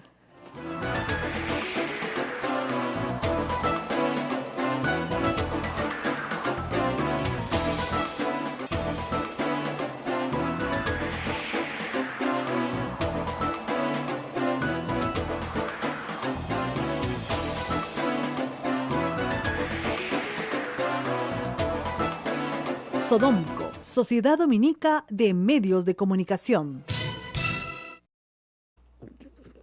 Yo no sé, tal vez contratarles algunas lecciones de derecho constitucional básico. La otra cuestión importante ayer en el Congreso, ya esta sí más importante porque tiene que ver con la reactivación económica del país, es que el Congreso decidió, o el Ejecutivo en realidad, tomó la decisión de prorrogar un decreto de urgencia que por sus características es temporal. Les explico, a ver, nosotros tenemos en el Perú, sobre todas las leyes, la Constitución. En la pirámide de normas sigue la ley, ¿no es cierto? Y la ley puede ser la que emana del Congreso, que se llama ley, la que emana de la iniciativa del Poder Ejecutivo con facultades delegadas, que se llama decreto legislativo, los tratados, que tienen también rango de ley, los decretos leyes que provienen de gobiernos dictatoriales, que todavía están vigentes, y la Constitución del 79 y la del 93 instituyen esto que se llama decreto de urgencia, que tiene rango de ley. Tiene rango de ley, pero sale del Ejecutivo. Dice, ¿cómo es eso? Si tiene rango de ley y sale del Ejecutivo, sin facultades, sin facultades. ¿Qué son? Son medidas extraordinarias por razones de emergencia en materia económica y financiera. Entonces, es claro, una medida extraordinaria hace un año se entendía, cuando salta todo el caso, o de Brecht y Lavallato, en fin. Pero una medida extraordinaria, un año después, ya no es procedente, pues lo que procede es que promulgues una ley, ¿no? Es como tú dices, esta reparación va a ser temporal, ¿no? Y se queda para siempre, ya, igualito, ya, la reparación temporal la retiras y haces la definitiva. Ayer, en el Congreso, por supuesto, no iba a haber consenso, le quedó claro al Ejecutivo que era posible que se creara un vacío, porque la norma expiraba ayer, y si hoy día no había norma, hoy día veremos las consecuencias graves que eso tenía también para la búsqueda de la justicia. ¿Qué es lo que pasa? Hace un año el gobierno dijo a las empresas constructoras vinculadas a estas operaciones que tuvieran que ver con ilícitos de todo tipo, ¿no es cierto? Colusión, peculado, extorsión de funcionarios, coimas, etcétera. Llámela como usted quiera. Muy bien, ustedes pueden seguir trabajando, porque la intención del decreto de urgencia era que siguieran trabajando, pero tienen que seguir trabajando para poder pagarme, ¿ok? Ese decreto de urgencia no ha tenido el efecto que el Estado esperaba. En vez de ser promotor, ¿no es cierto?, de la inversión y de la continuidad de las empresas, ha sido una norma que ha retraído la inversión y más bien ha generado el rompimiento de la cadena de pagos con la afectación de miles de pequeños proveedores y trabajadores que no han recibido sus pagos. Todo esto por la creación de un fideicomiso en favor del Estado para poder cobrar ¿qué? La reparación civil que algún día tienen que pagar todas las empresas involucradas en actos de corrupción. Sea las empresas brasileras, sean las empresas consorciadas de las brasileras, sean las del Club de la Construcción, esa es otra denuncia, sean las empresas constructoras que han coimeado de cualquier manera. Muy bien. Entonces, el decreto de urgencia tenía que ser modificado. El fujimorismo presentó el año pasado un proyecto de ley que era mucho peor que el decreto de urgencia 003. Es decir, paraba toda la construcción en el Perú. O sea, una de estas constructoras hacía un edificio, no podía vender un departamento, se los tenían que entregar al Estado, lo cual era absurdo. Entonces, ese proyecto de ley del fujimorismo se paró en el mismo pleno. Obviamente se dijo en su momento que esta era una venganza de Keiko Fujimori, enloquecida por haber perdido las elecciones contra Graña y Montero, porque le imputaba a José Graña, ser propietario del comercio y le imputaba al comercio haber perdido las elecciones. Todo esto puede ser verdad, está en una mente enloquecida. Pero lo cierto es que el proyecto se paró. Y no se discutió un proyecto alternativo, que hubiera sido lo que el MEF quería. El MEF manda el proyecto de ley 5 días antes de que venza efectivamente el decreto de urgencia con carácter de urgencia, y el fujimorismo dice, no te lo apruebo. No te lo apruebo. Que lo vean la Comisión de Justicia, la Comisión de Economía, ayer hicieron una sesión conjunta y no te lo apruebo, pues. Entonces, si no te lo apruebo, hoy día, esas normas que le impedían, por ejemplo, a Odebrecht vender la empresa de Chaccha sin participación del Estado, ¿no es cierto?, estarían sin estar vigentes y hubieran podido vender todo hoy y retirarse del país sin pagar nada. Así de grave. O sea, lo que quiso el fujimorismo hacer es que la norma quedara sin efecto ayer, sin ley que la sustituya, y por no tener ley que la sustituya, simplemente las empresas que están siendo investigadas podían vender lo que les daba la gana hoy. De hecho, ya tienen los arreglos muy avanzados, pero no pueden vender sin el consentimiento del Estado. Y ya está. Chao. Es de una irresponsabilidad. ¿Qué ha hecho el gobierno? Ayer anunció la ministra de Economía que habida cuenta pues que no había consenso, sacaban un decreto de urgencia nuevamente que prorroga la vigencia del decreto de urgencia 003, que es, como reitero, bastante malo en sus efectos, por 60 días hasta que el Congreso sea capaz de emitir una ley. Porque de verdad que para eso sí les pagamos, para que emitan leyes, buenas leyes. Esa es la razón de ser del Congreso. Entonces, si no emiten leyes, ya no les da la gana, y estuvieron a punto de que esto quedara en nada, con total irresponsabilidad, no sé para qué les estamos pagando. Lo cierto es que técnicamente ya no corresponde un decreto de urgencia. No corresponde un decreto de urgencia porque es temporal y la temporalidad ya terminó. Ya terminó. Y además ese decreto de urgencia ha demostrado ser bastante malo en sus efectos. Tenías que cambiarlo. ¿Qué es lo que hay que buscar? Una norma que garantice la reparación civil del Estado, pero que garantice la vida de las empresas constructoras. Porque, miren, hay un viejo dicho que cliente muerto no paga, pues. Entonces, si tú al deudor lo fusilas, ¿quién te va a pagar? ¿Qué ha hecho Brasil? ¿Qué ha hecho Estados Unidos? ¿Qué ha hecho Suiza? Que tiene reparaciones civiles importantes en marcha. Les ha dado un plazo de 10 años. Les ha dicho, tú sigues trabajando nomás, papito, tú trabajas duro para poder pagarme.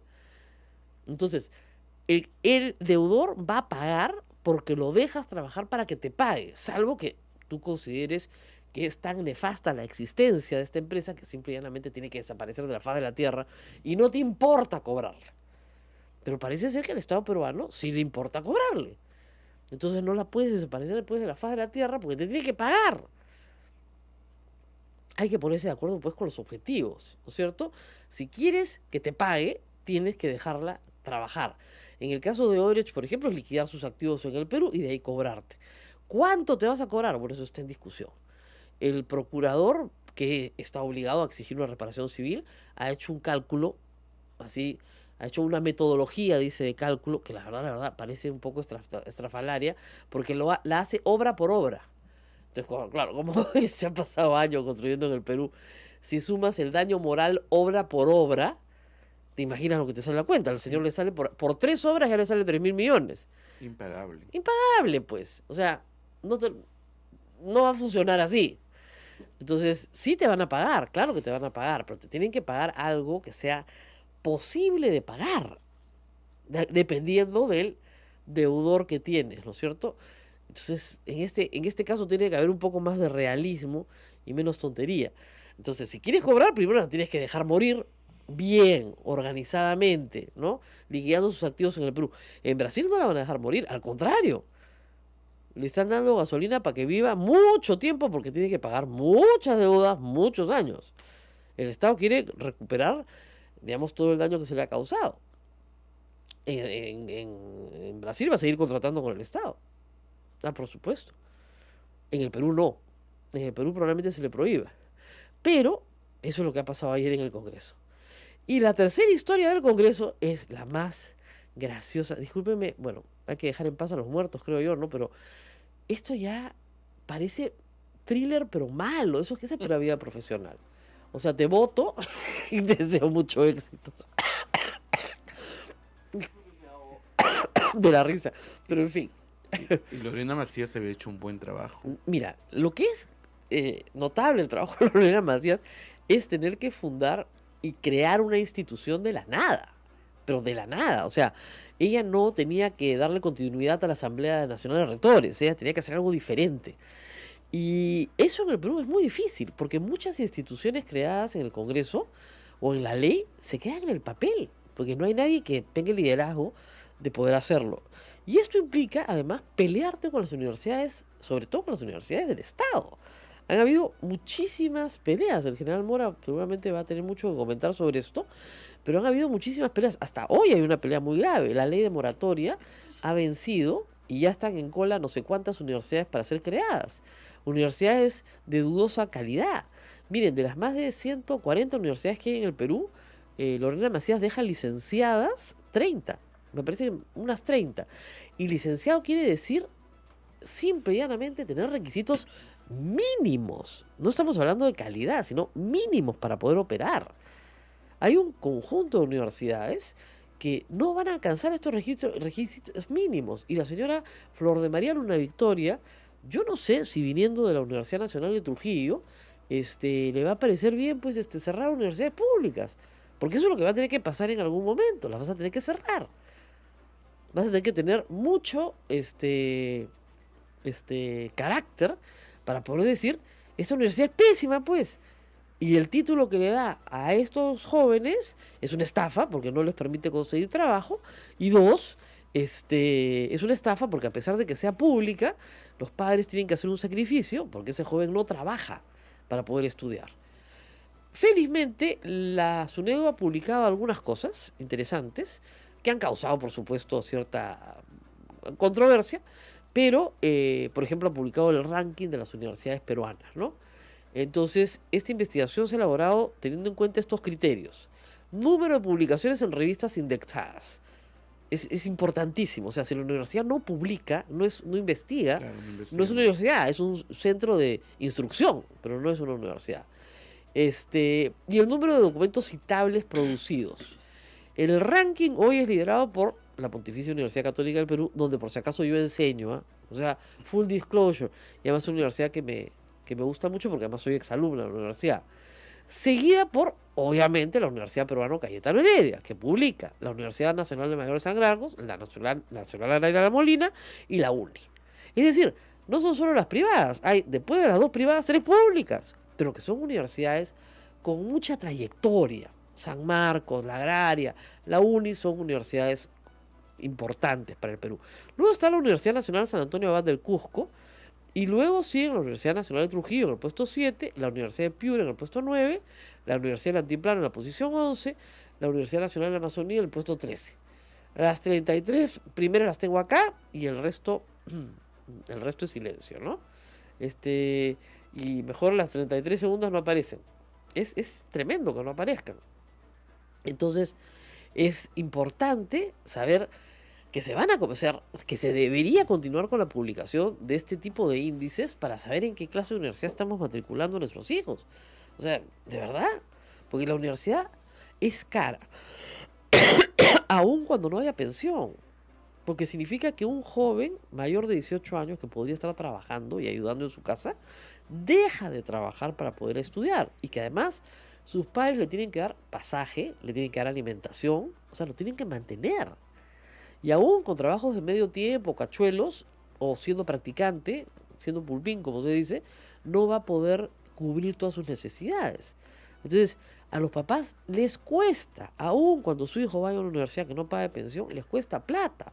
Y más aún si hay que mandarlo de un lugar a otro. O sea, si estás en provincia y lo mandas a Lima, te cuesta un platal, pero aún si tú estás en un distrito lejano y lo tienes que mandar a la capital de la región, también te cuesta un platal. Entonces, no es simple y llanamente una gratuidad absoluta. Por lo tanto, es una decisión que tiene que ser muy ponderada por los padres y por el alumno. Decir, mira, ¿sabes qué? Este esfuerzo que estamos haciendo, como decía con el Congreso, si vamos a gastar todo esto, por lo menos pues que nos den un buen servicio, ¿no? O sea, calidad de servicio más o menos, ¿no? O sea, si nos sale más o menos barato, bueno, pues tampoco no nos quejamos mucho. Pero si nos sale carísimo, que nos den pues un título que sirva para trabajar, ¿no? El problema es que muchos jóvenes en el Perú no encuentran trabajo porque la calificación que ellos tienen no se adecua al mercado. Dicen, hay 300.000 jóvenes que salen al mercado y no tienen trabajo. No tienen trabajo porque lo que han estudiado y ellos quieren trabajar no tiene mercado para la calificación que ellos tienen viniendo de esa universidad. No los van a contratar. Así de grave. Entonces la educación no puede ser una estafa. Y yo creo que SUNEDU se creó inspirada en eso, en la necesidad de satisfacer los derechos de los alumnos y sus padres. No de satisfacer los derechos de una cúpula que está enquistada en universidades públicas y también a veces en privadas, que está destinada a satisfacer sus propias necesidades. Las necesidades de contar con un sueldo del Estado, con un sueldo privado y vivir de la educación. Entonces, yo creo que Lorena Macías trató de que ese mensaje calara y a lo largo de los años en que ha estado a cargo de la SUNEDU, lo ha hecho. No fue su primer encargo en el Estado, ella ha sido superintendenta de AFPs. Entonces conoce lo que son las tareas de supervisión. Ha logrado que por lo menos 30 universidades se licencien. Las que no se han licenciado y están dentro del plazo para licenciarse, ojalá se licencien. Porque se supone que si no se licencian van a tener que cerrar. Exactamente. Y eso se vence este año, me parece. Eso se vence este año. Es más, además la SUNEDU ha detectado universidades falsas, carreras falsas, o sea que no tienen ninguna acreditación, no tienen ningún reconocimiento del Estado. O sea, estas alertas tienen que darse todo el tiempo, porque nunca faltan pues los incautos que caen. ¿Y qué pasa? Que la mayoría de los padres e hijos valoran mucho el costo del transporte. Entonces quieren una universidad que les quede cerca a su casa. Entonces, como quieren que les quede cerca a su casa, dicen, bueno, hay una universidad en la esquina, vamos a esa. Y resulta que esa es falsa o es pésima. Entonces, eso no se puede hacer. El costo del transporte hay que considerarlo siempre, pero no tiene que ser el único elemento por el cual se elige una universidad. ¿Verdad? Hay gente joven que me dice, no, pues es que yo en una universidad no puedo trasladarme al otro lado de la ciudad porque me cuesta tanto. Bueno, pero es que estudiar tiene costos. Y si quieres ir a una mejor universidad, tienes que asumir ese costo. Y Lima tiene mucho tráfico, pues es verdad. Entonces hay que comenzar a sentarte a pensar cuál es en realidad el mejor lugar donde puedas estudiar. Y como dicen, en un análisis, cuánto me cuesta, cuánto me beneficia, sacar tus cuentas y ver si vale la pena o no. el esfuerzo de toda la familia. Y las universidades que tienen su centro en Lima, por ejemplo, Así pero es. tienen sus anexos por todo el país. Ese es un problema. y- Las filiales han comenzado a cerrar en muchos sitios, sobre todo las de alas peruanas que tenían todo el país, porque no podía pasar el licenciamiento. Y no podía pasar el licenciamiento porque no tenía el porcentaje de profesores a tiempo completo que tenía que tener. O sea, la ley te pide 25% de profesores a tiempo completo. ¿Eso qué quiere decir? Que el 25% de tu planilla está sentada en el campus 8 horas diarias con los alumnos, haciendo muchas cosas, haciendo tutoría, haciendo investigación, dirigiendo proyectos con los alumnos. Entonces, si tú no tienes eso, varias horas al día por profesor, no tienes universidad, pues. Hay que entender que la universidad no es un lugar donde se instruye nada más, es un lugar donde se investiga. E investigar cuesta plata. Y porque además esa investigación produce innovación. Y esa innovación podría financiar a la propia universidad. Películas que uno ve tarde, a la medianoche, ¿no? O un sábado que todo el mundo se fue a la playa a las 3 de la tarde, ¿no? Estás solito en tu casa y dices, estás resfriado, ¿no? Y prendes el televisor y hay una malaza que... Es malaza, pues, ¿no? De los 80, esos thrillers que tú dices, ay, ¿cómo va a ser ese el asesino? Ya, igualito. Es el caso del pobre señor Fasabi, que hubiera muerto en paz si es que el fujimorismo no se hubiera dedicado a traficar con su cuerpo, como lo ha hecho, discúlpenme, en los últimos 4 años. Ellos y otros periodistas, por cierto. El señor era un guardaespaldas, un personal de seguridad que había trabajado con la familia Humala y tuvo una muerte repentina, como le puede pasar a cualquiera, Dios no lo quiera en nuestro caso, pero pudo haber tenido un infarto. Lo cierto es que tuvo una pancreatitis mal cuidada. Ese fue el diagnóstico de la necropsia, eso fue lo que salió, una pancreatitis. Pues bien, el señor Rolando Reategui, ¿no es cierto? Un hombre que se pone cataplasmas de alcohol para ir al colegio, de verdad él dijo que se ponía cataplasmas de alcohol para ir al Congreso y hace preguntas raras, ha sido el presidente de una comisión investigadora que se formó en el Congreso para analizar quién había matado a Fasabi. Bueno, por lo menos nos contará quién ha matado a Fasabi. Y resulta que efectivamente, según el señor Rolando Rete y su comisión unánimemente, lo han matado. Lo han matado, que hay homicidio, no hay discusión. Y que lo han matado porque lo han envenenado. Paz, tú dices, caracho, CSI Perú. ¿Qué tal? Que no, está bueno el CSI, ¿no? Bueno, entonces yo pregunté, bueno, ¿y exhumaron el cadáver? No. ¿Ah? No se rían, de verdad, no han exhumado el cadáver. ¿Y cómo saben que lo han envenenado? Bueno, han contratado a un perito internacional y con los papeles que ha leído ha llegado a esa conclusión. Ándale. Y además han llegado a la sospecha de que Ollanta es el culpable. ¿Cómo así? Porque lo encubrió todo. ¿Cómo? Bueno, yo ya no sé cómo, ya, de verdad, ya, yo entiendo que lo odien Ollanta o que le tengan miedo, no sé, ya, pero acúsenlo pues de algo que tenga sentido, ¿no? Esto es o sea, que había que matar a este pobre señor porque tenían miedo, ¿no es cierto?, de que hablara sobre el tema de las agendas. Entonces, ¿por qué no mataron a Gutiérrez, que fue el que se la robó? A ver, al ex congresista. O a la empleada doméstica, ¿no es cierto?, que daba entrevistas en televisión. Eso será mucho más interesante. ¿Por qué no guardaespaldas? Es absurdo por donde se mire, ¿ya? Pero bueno, les pagamos 30.000 soles mensuales, algo tienen que hacer. Y lo que más me ha dado risa es que parece que las conclusiones han sido por unanimidad. Que eso no entiendo, no entiendo por qué.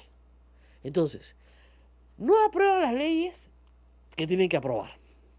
No, porque fíjense, a PPK lo iban a vacar en 5 días. Yo no entiendo por qué no pueden aprobar una ley, ¿no es cierto?, en una semana. No entiendo, pero en fin. Para eso se les paga, pero parece que no pueden. No pueden aprobar una ley. No entienden que el mandato imperativo, ¿no es cierto?, tiene nada que ver con cumplir sentencias, porque tampoco pueden cumplir sentencias.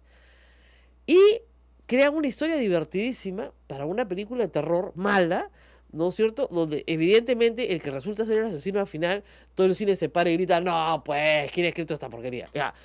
Eso es el Congreso de la República en 20 minutos, menos, en 19 minutos. Ese es el Congreso de la República, eso es lo que tenemos. ¿Qué estaremos pagando, Diosito? No sé. Vamos a preguntarle acá al altar de los santos peruanos, ¿qué estaremos pagando? No sé qué estamos pagando. Lo que sí sé es que nos está saliendo carísimo. Reitero, a 30.000 soles por cabeza, me parece que es bien caro el servicio. Pero bien caro nos está saliendo el servicio. Y de mala calidad. Por eso, pues, o sea, uno paga, pues ya, pero dices, bueno, recibo un buen servicio, ¿no? El restaurante es caro, pero la comida está rica, ¿no? No, la ropa es cara, pero está bien cocida. No sé, ¿no?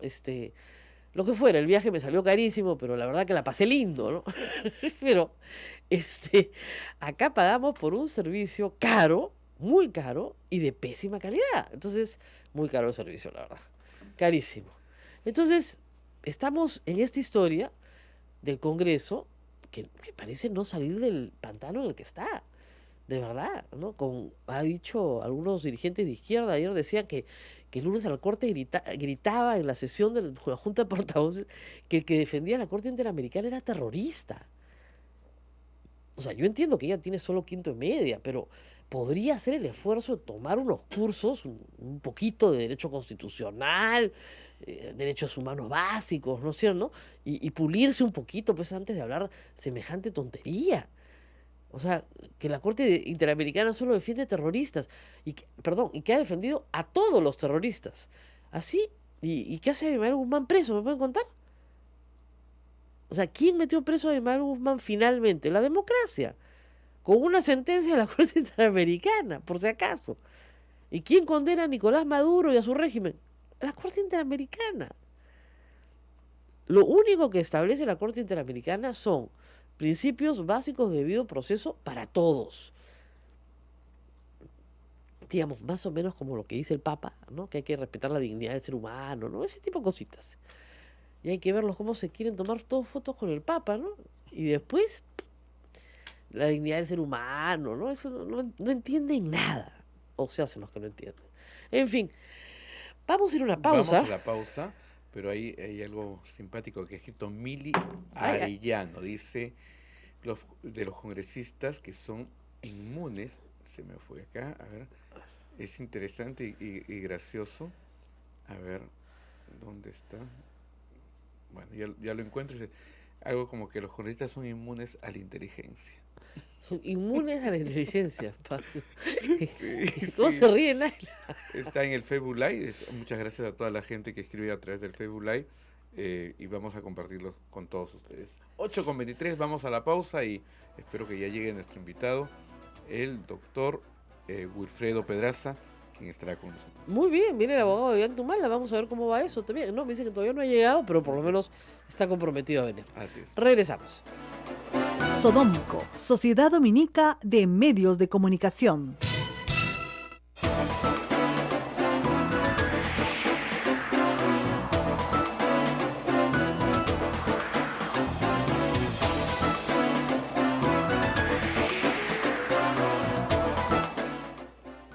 De la mañana con 25 minutos. Nuestro invitado ya está en camino, me acaba de decir.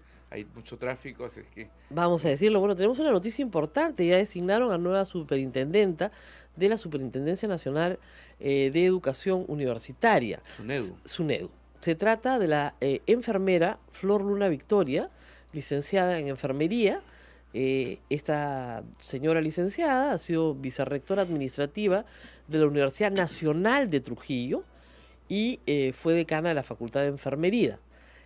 Cuenta con estudios de posgrado. Es todo lo que dice la nota que tengo aquí.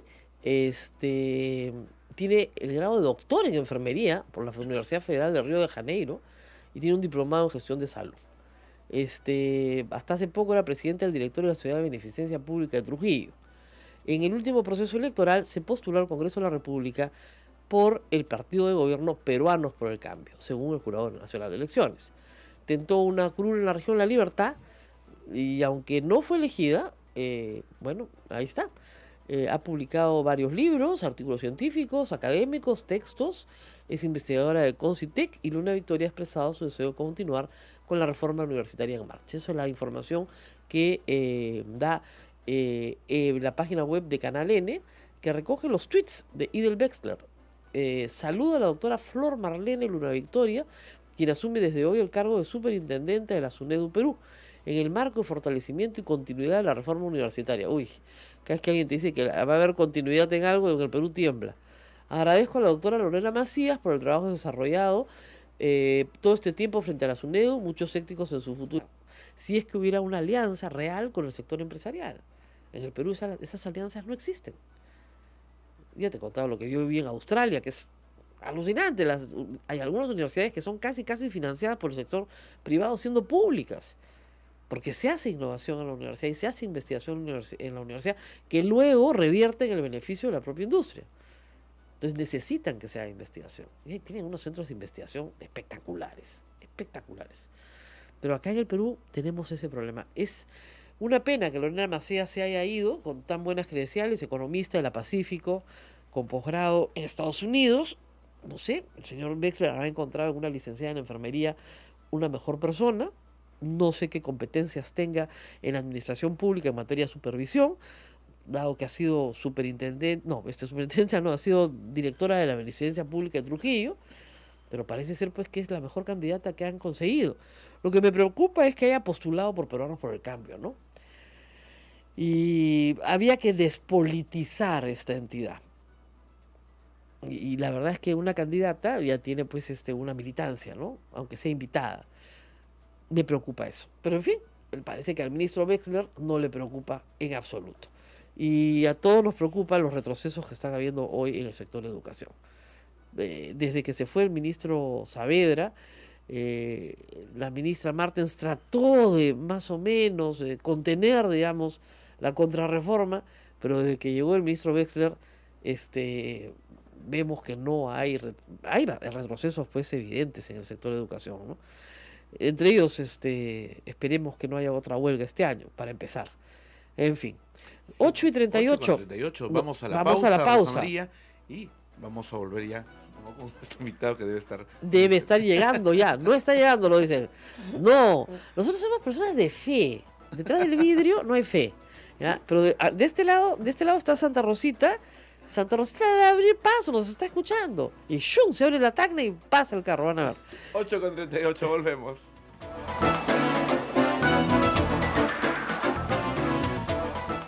Sodomco, Sociedad Dominica de Medios de Comunicación.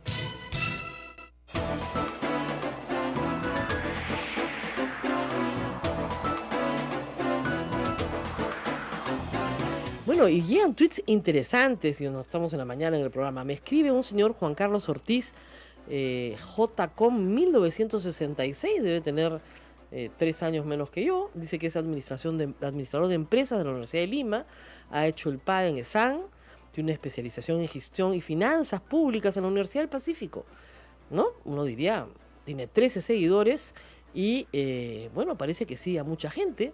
Tiene una foto con sus hijas, parece, con su familia, sigue a 64 personas, ha emitido 657 tweets y dice lo siguiente: ¿y tú crees que tú mereces lo que te pagan más por tus arreglos, por hablar e adjetivar a la gente? Gasta tu plata en quitarte la papada de vaca que tienes. Yo solamente he escrito que espero que las mujeres que salen en estas fotos, la familia, los integrantes femeninas de la familia del señor Juan Carlos Ortiz, puedan tener a alguien que les preste este tuit para que conozcan la forma en la que este señor se expresa de una mujer. Porque presumo que no es poca cosa que esa sea la forma en la que se expresa, digamos, de otras mujeres. Es posible, ¿no? Ese tipo de violencia verbal, yo creo que hay que empezar a denunciarla en Twitter, sobre todo de personas que se presentan a sí mismas con tantos galardones, ¿no es cierto? Porque si es un típico huevo, ¿no es cierto? Un trollcito, ¿no? Tú dices, bueno, es uno de los trolls que manda cualquiera de las portátiles, pero este señor dice tener pergaminos académicos, y también para, por supuesto, sus empleadores tengan algún conocimiento de las personas que la contratan, ¿no? Reitero, el señor Juan Carlos Ortiz, año 1966, parece que ese es su nacimiento, administrador de la Universidad de Lima, ESAN, diplomado de la Universidad del Pacífico, dice que me opere la papada de vaca que tengo. Entonces, yo le advierto eso a sus empleadores, porque deben haber otras señoras, colegas que trabajan con él, y a su familia, por si acaso, ¿no?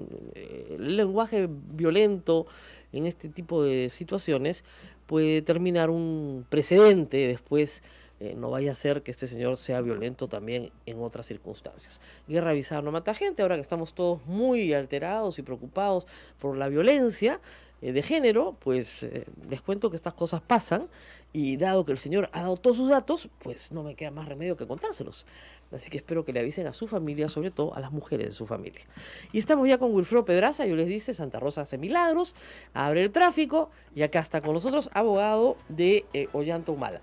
Muchas gracias por estar con nosotros. Rosa María, buen día. En primer lugar, permíteme solidarizarme contigo. No te preocupes. Eso es sin duda violencia, Sí, qué claro. duda cabe. Qué duda cabe, verbal, pero Así que advertidos. me llega, estamos. hay que decir una cosa, ese tipo de cosas me llegan cientos todos los días, pero como el señor dejó todos sus datos, mejor pues contárselo a sus colegas, amigos, familiares, etc. Bueno, vamos a la historia de este señor Fasabi. Como digo, a los muertos habría que dejarlos descansar en paz, pero parece que a este pobre señor no lo van a dejar descansar en paz por mucho tiempo. Yo ayer seguí con atención las declaraciones del señor Reate, ¿no? Y bueno, resultaba una historia bastante mala, pero en fin, una especie de thriller de suspenso donde un presidente en ejercicio mataba al mayordomo, bueno, perdón, al de la seguridad. Entonces dejaba pruebas en el cadáver, y CSI llegaba, entonces analizaban el cadáver y encontraban las pruebas. Entonces yo pregunté, ¿y cuándo exhumaron el cadáver? No, nunca exhumaron el cadáver. Entonces, discúlpeme, ¿cómo saben que lo han envenenado? No, pues es que el screening que hace el Ministerio Público, el Instituto de Medicina Legal, es de muy mala calidad, es pésimo. Entonces, por las características de la pancreatitis, lo más probable es que haya sido envenenado. Y al ser envenenado, homicidio. Y el homicida, eso ya tu madre. Entonces, ¡a su madre! Pero es buenazo, ¿ah? Pero en fin, señor abogado, yo me reiría, pero yo lo veo usted muy preocupado. Porque usted cree que esto en la fiscalía se tramite como un caso como contra Ollanta Humala, ¿tenga algún valor? Obviamente no tiene ningún valor, solo que se trata de un documento que tiene un ánimo de perverso, sin duda, un abuso claro de la inmunidad que estos señores tienen, porque no solo no tiene ningún sustento, sino que anoche, escuchando al perito de parte que hizo Contratado por el señor Reatey, así es. él dice que en ningún momento ha afirmado, lo decía en Noticiero Canal 4 ayer, él no ha afirmado que haya existencia de veneno. Eso ha dicho. Un audio un poco confuso, pero... Ya pensé, ese es el colmo, pues. ¿Cómo? Ahora resulta que el perito tampoco ha dicho que Además, para una regla básica, porque el señor Reategui pidió un peritaje de parte en diciembre del año pasado, nombró su perito, porque como desconfiaba del peritaje hecho el 2015, cuando murió el señor con el cadáver, así es. pidió un peritaje y Medicina Legal había guardado restos del señor Fasabi. Que hace así. El fiscal aceptó el nuevo peritaje, nombró 2 peritos más el tercer perito de la Comisión de Fiscalización. El resultado, los 2 fiscales de Medicina Legal ratificaron la validez de lo anterior. Exacto. No conocemos el peritaje de parte. Claro, no se ha hecho público el documento. No se ha hecho público y lo van a hacer seguramente al final. De manera que, ratificado el peritaje anterior, no cabe ninguna discusión. Porque Ahora, además, lo que no entiende es por qué se aprobó esto por unanimidad. bueno, escuché el debate ayer y Lescano, muy orondo y responsable también, decía, bueno, esto no es solo un tema de obstrucción a la justicia ni encubrimiento, sino de homicidio, y que había que entonces imputar las cosas con todas las letras. Como Bueno, por lo menos fue homicidio. más claro. Fue un poco más coherente en todo caso pero firmó el dictamen. Sí, claro. La Sociedad Dominica de Medios de Comunicación, Sodomco, presenta A Pensar Más con Rosa María Palacios.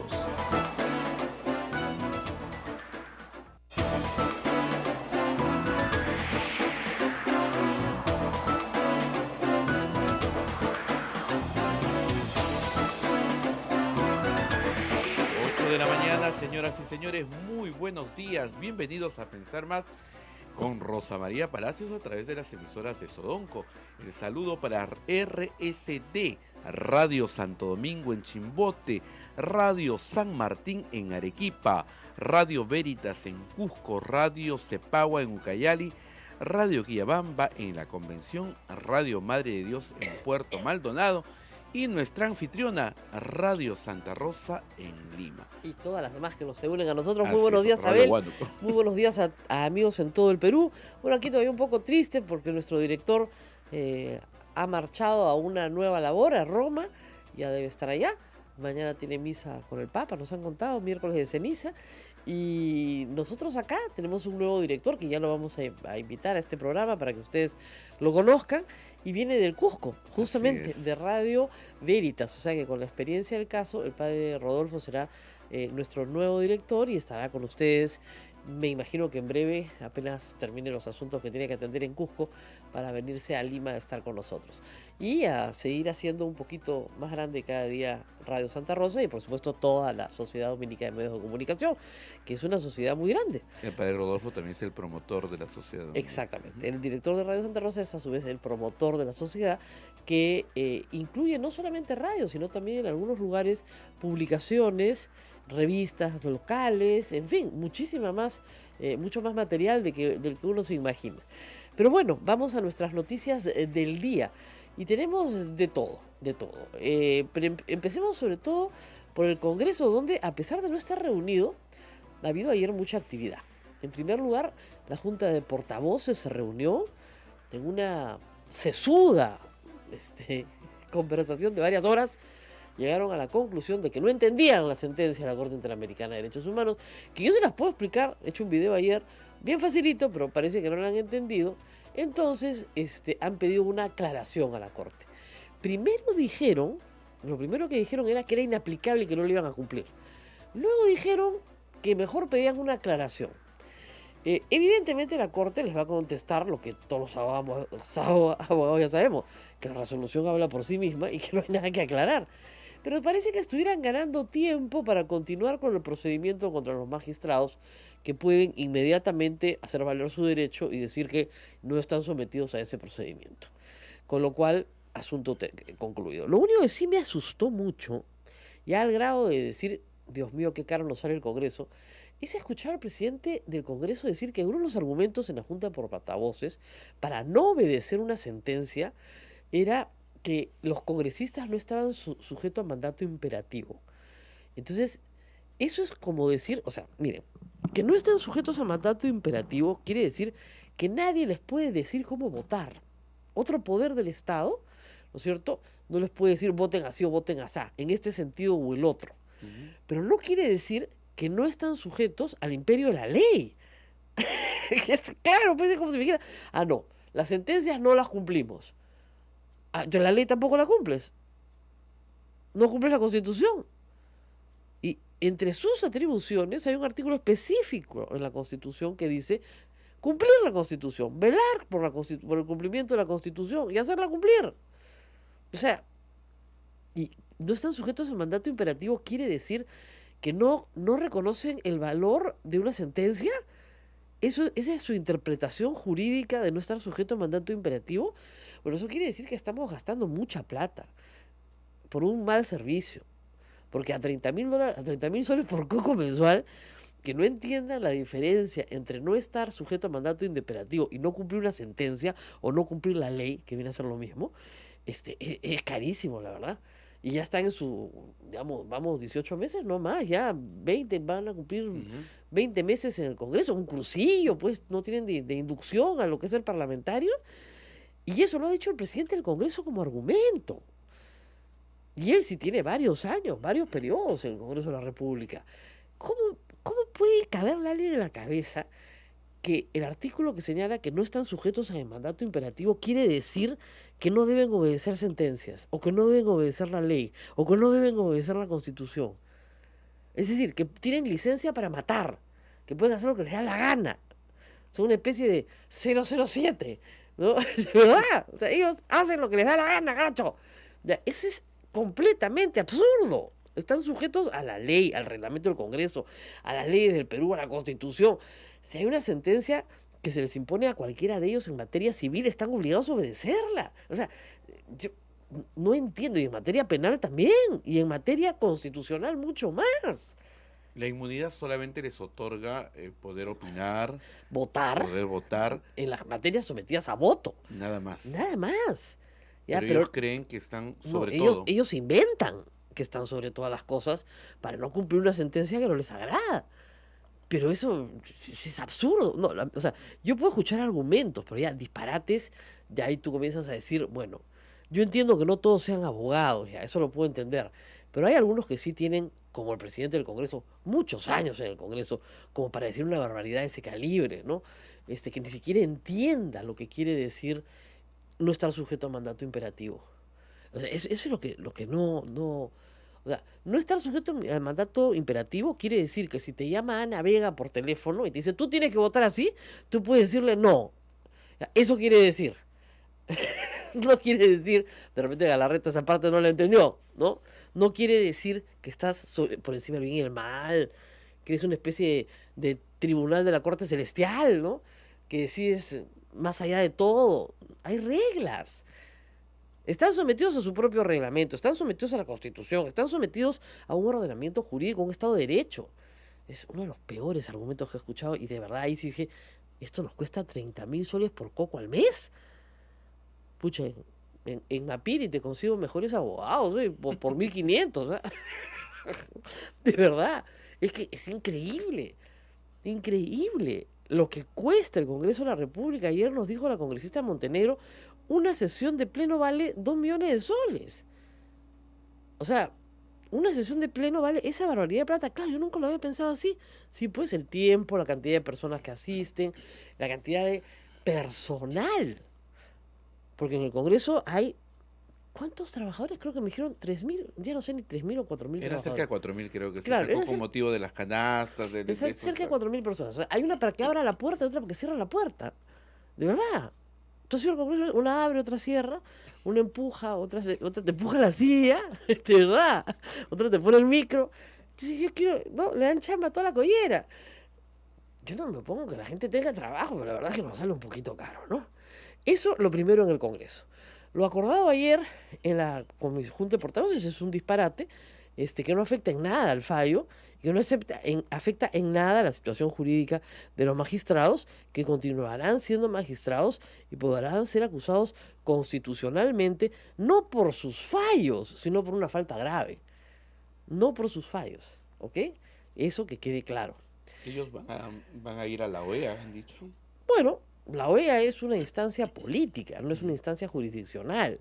Galarreta dice que va a hablar con sus homólogos de otros congresos. Bueno, tendrán una linda conversación, de repente por teléfono, en persona, se tomarán un cafecito, pero eso con la jurisdicción de la Corte no tiene nada que ver, pero absolutamente nada que ver. Entonces, bueno,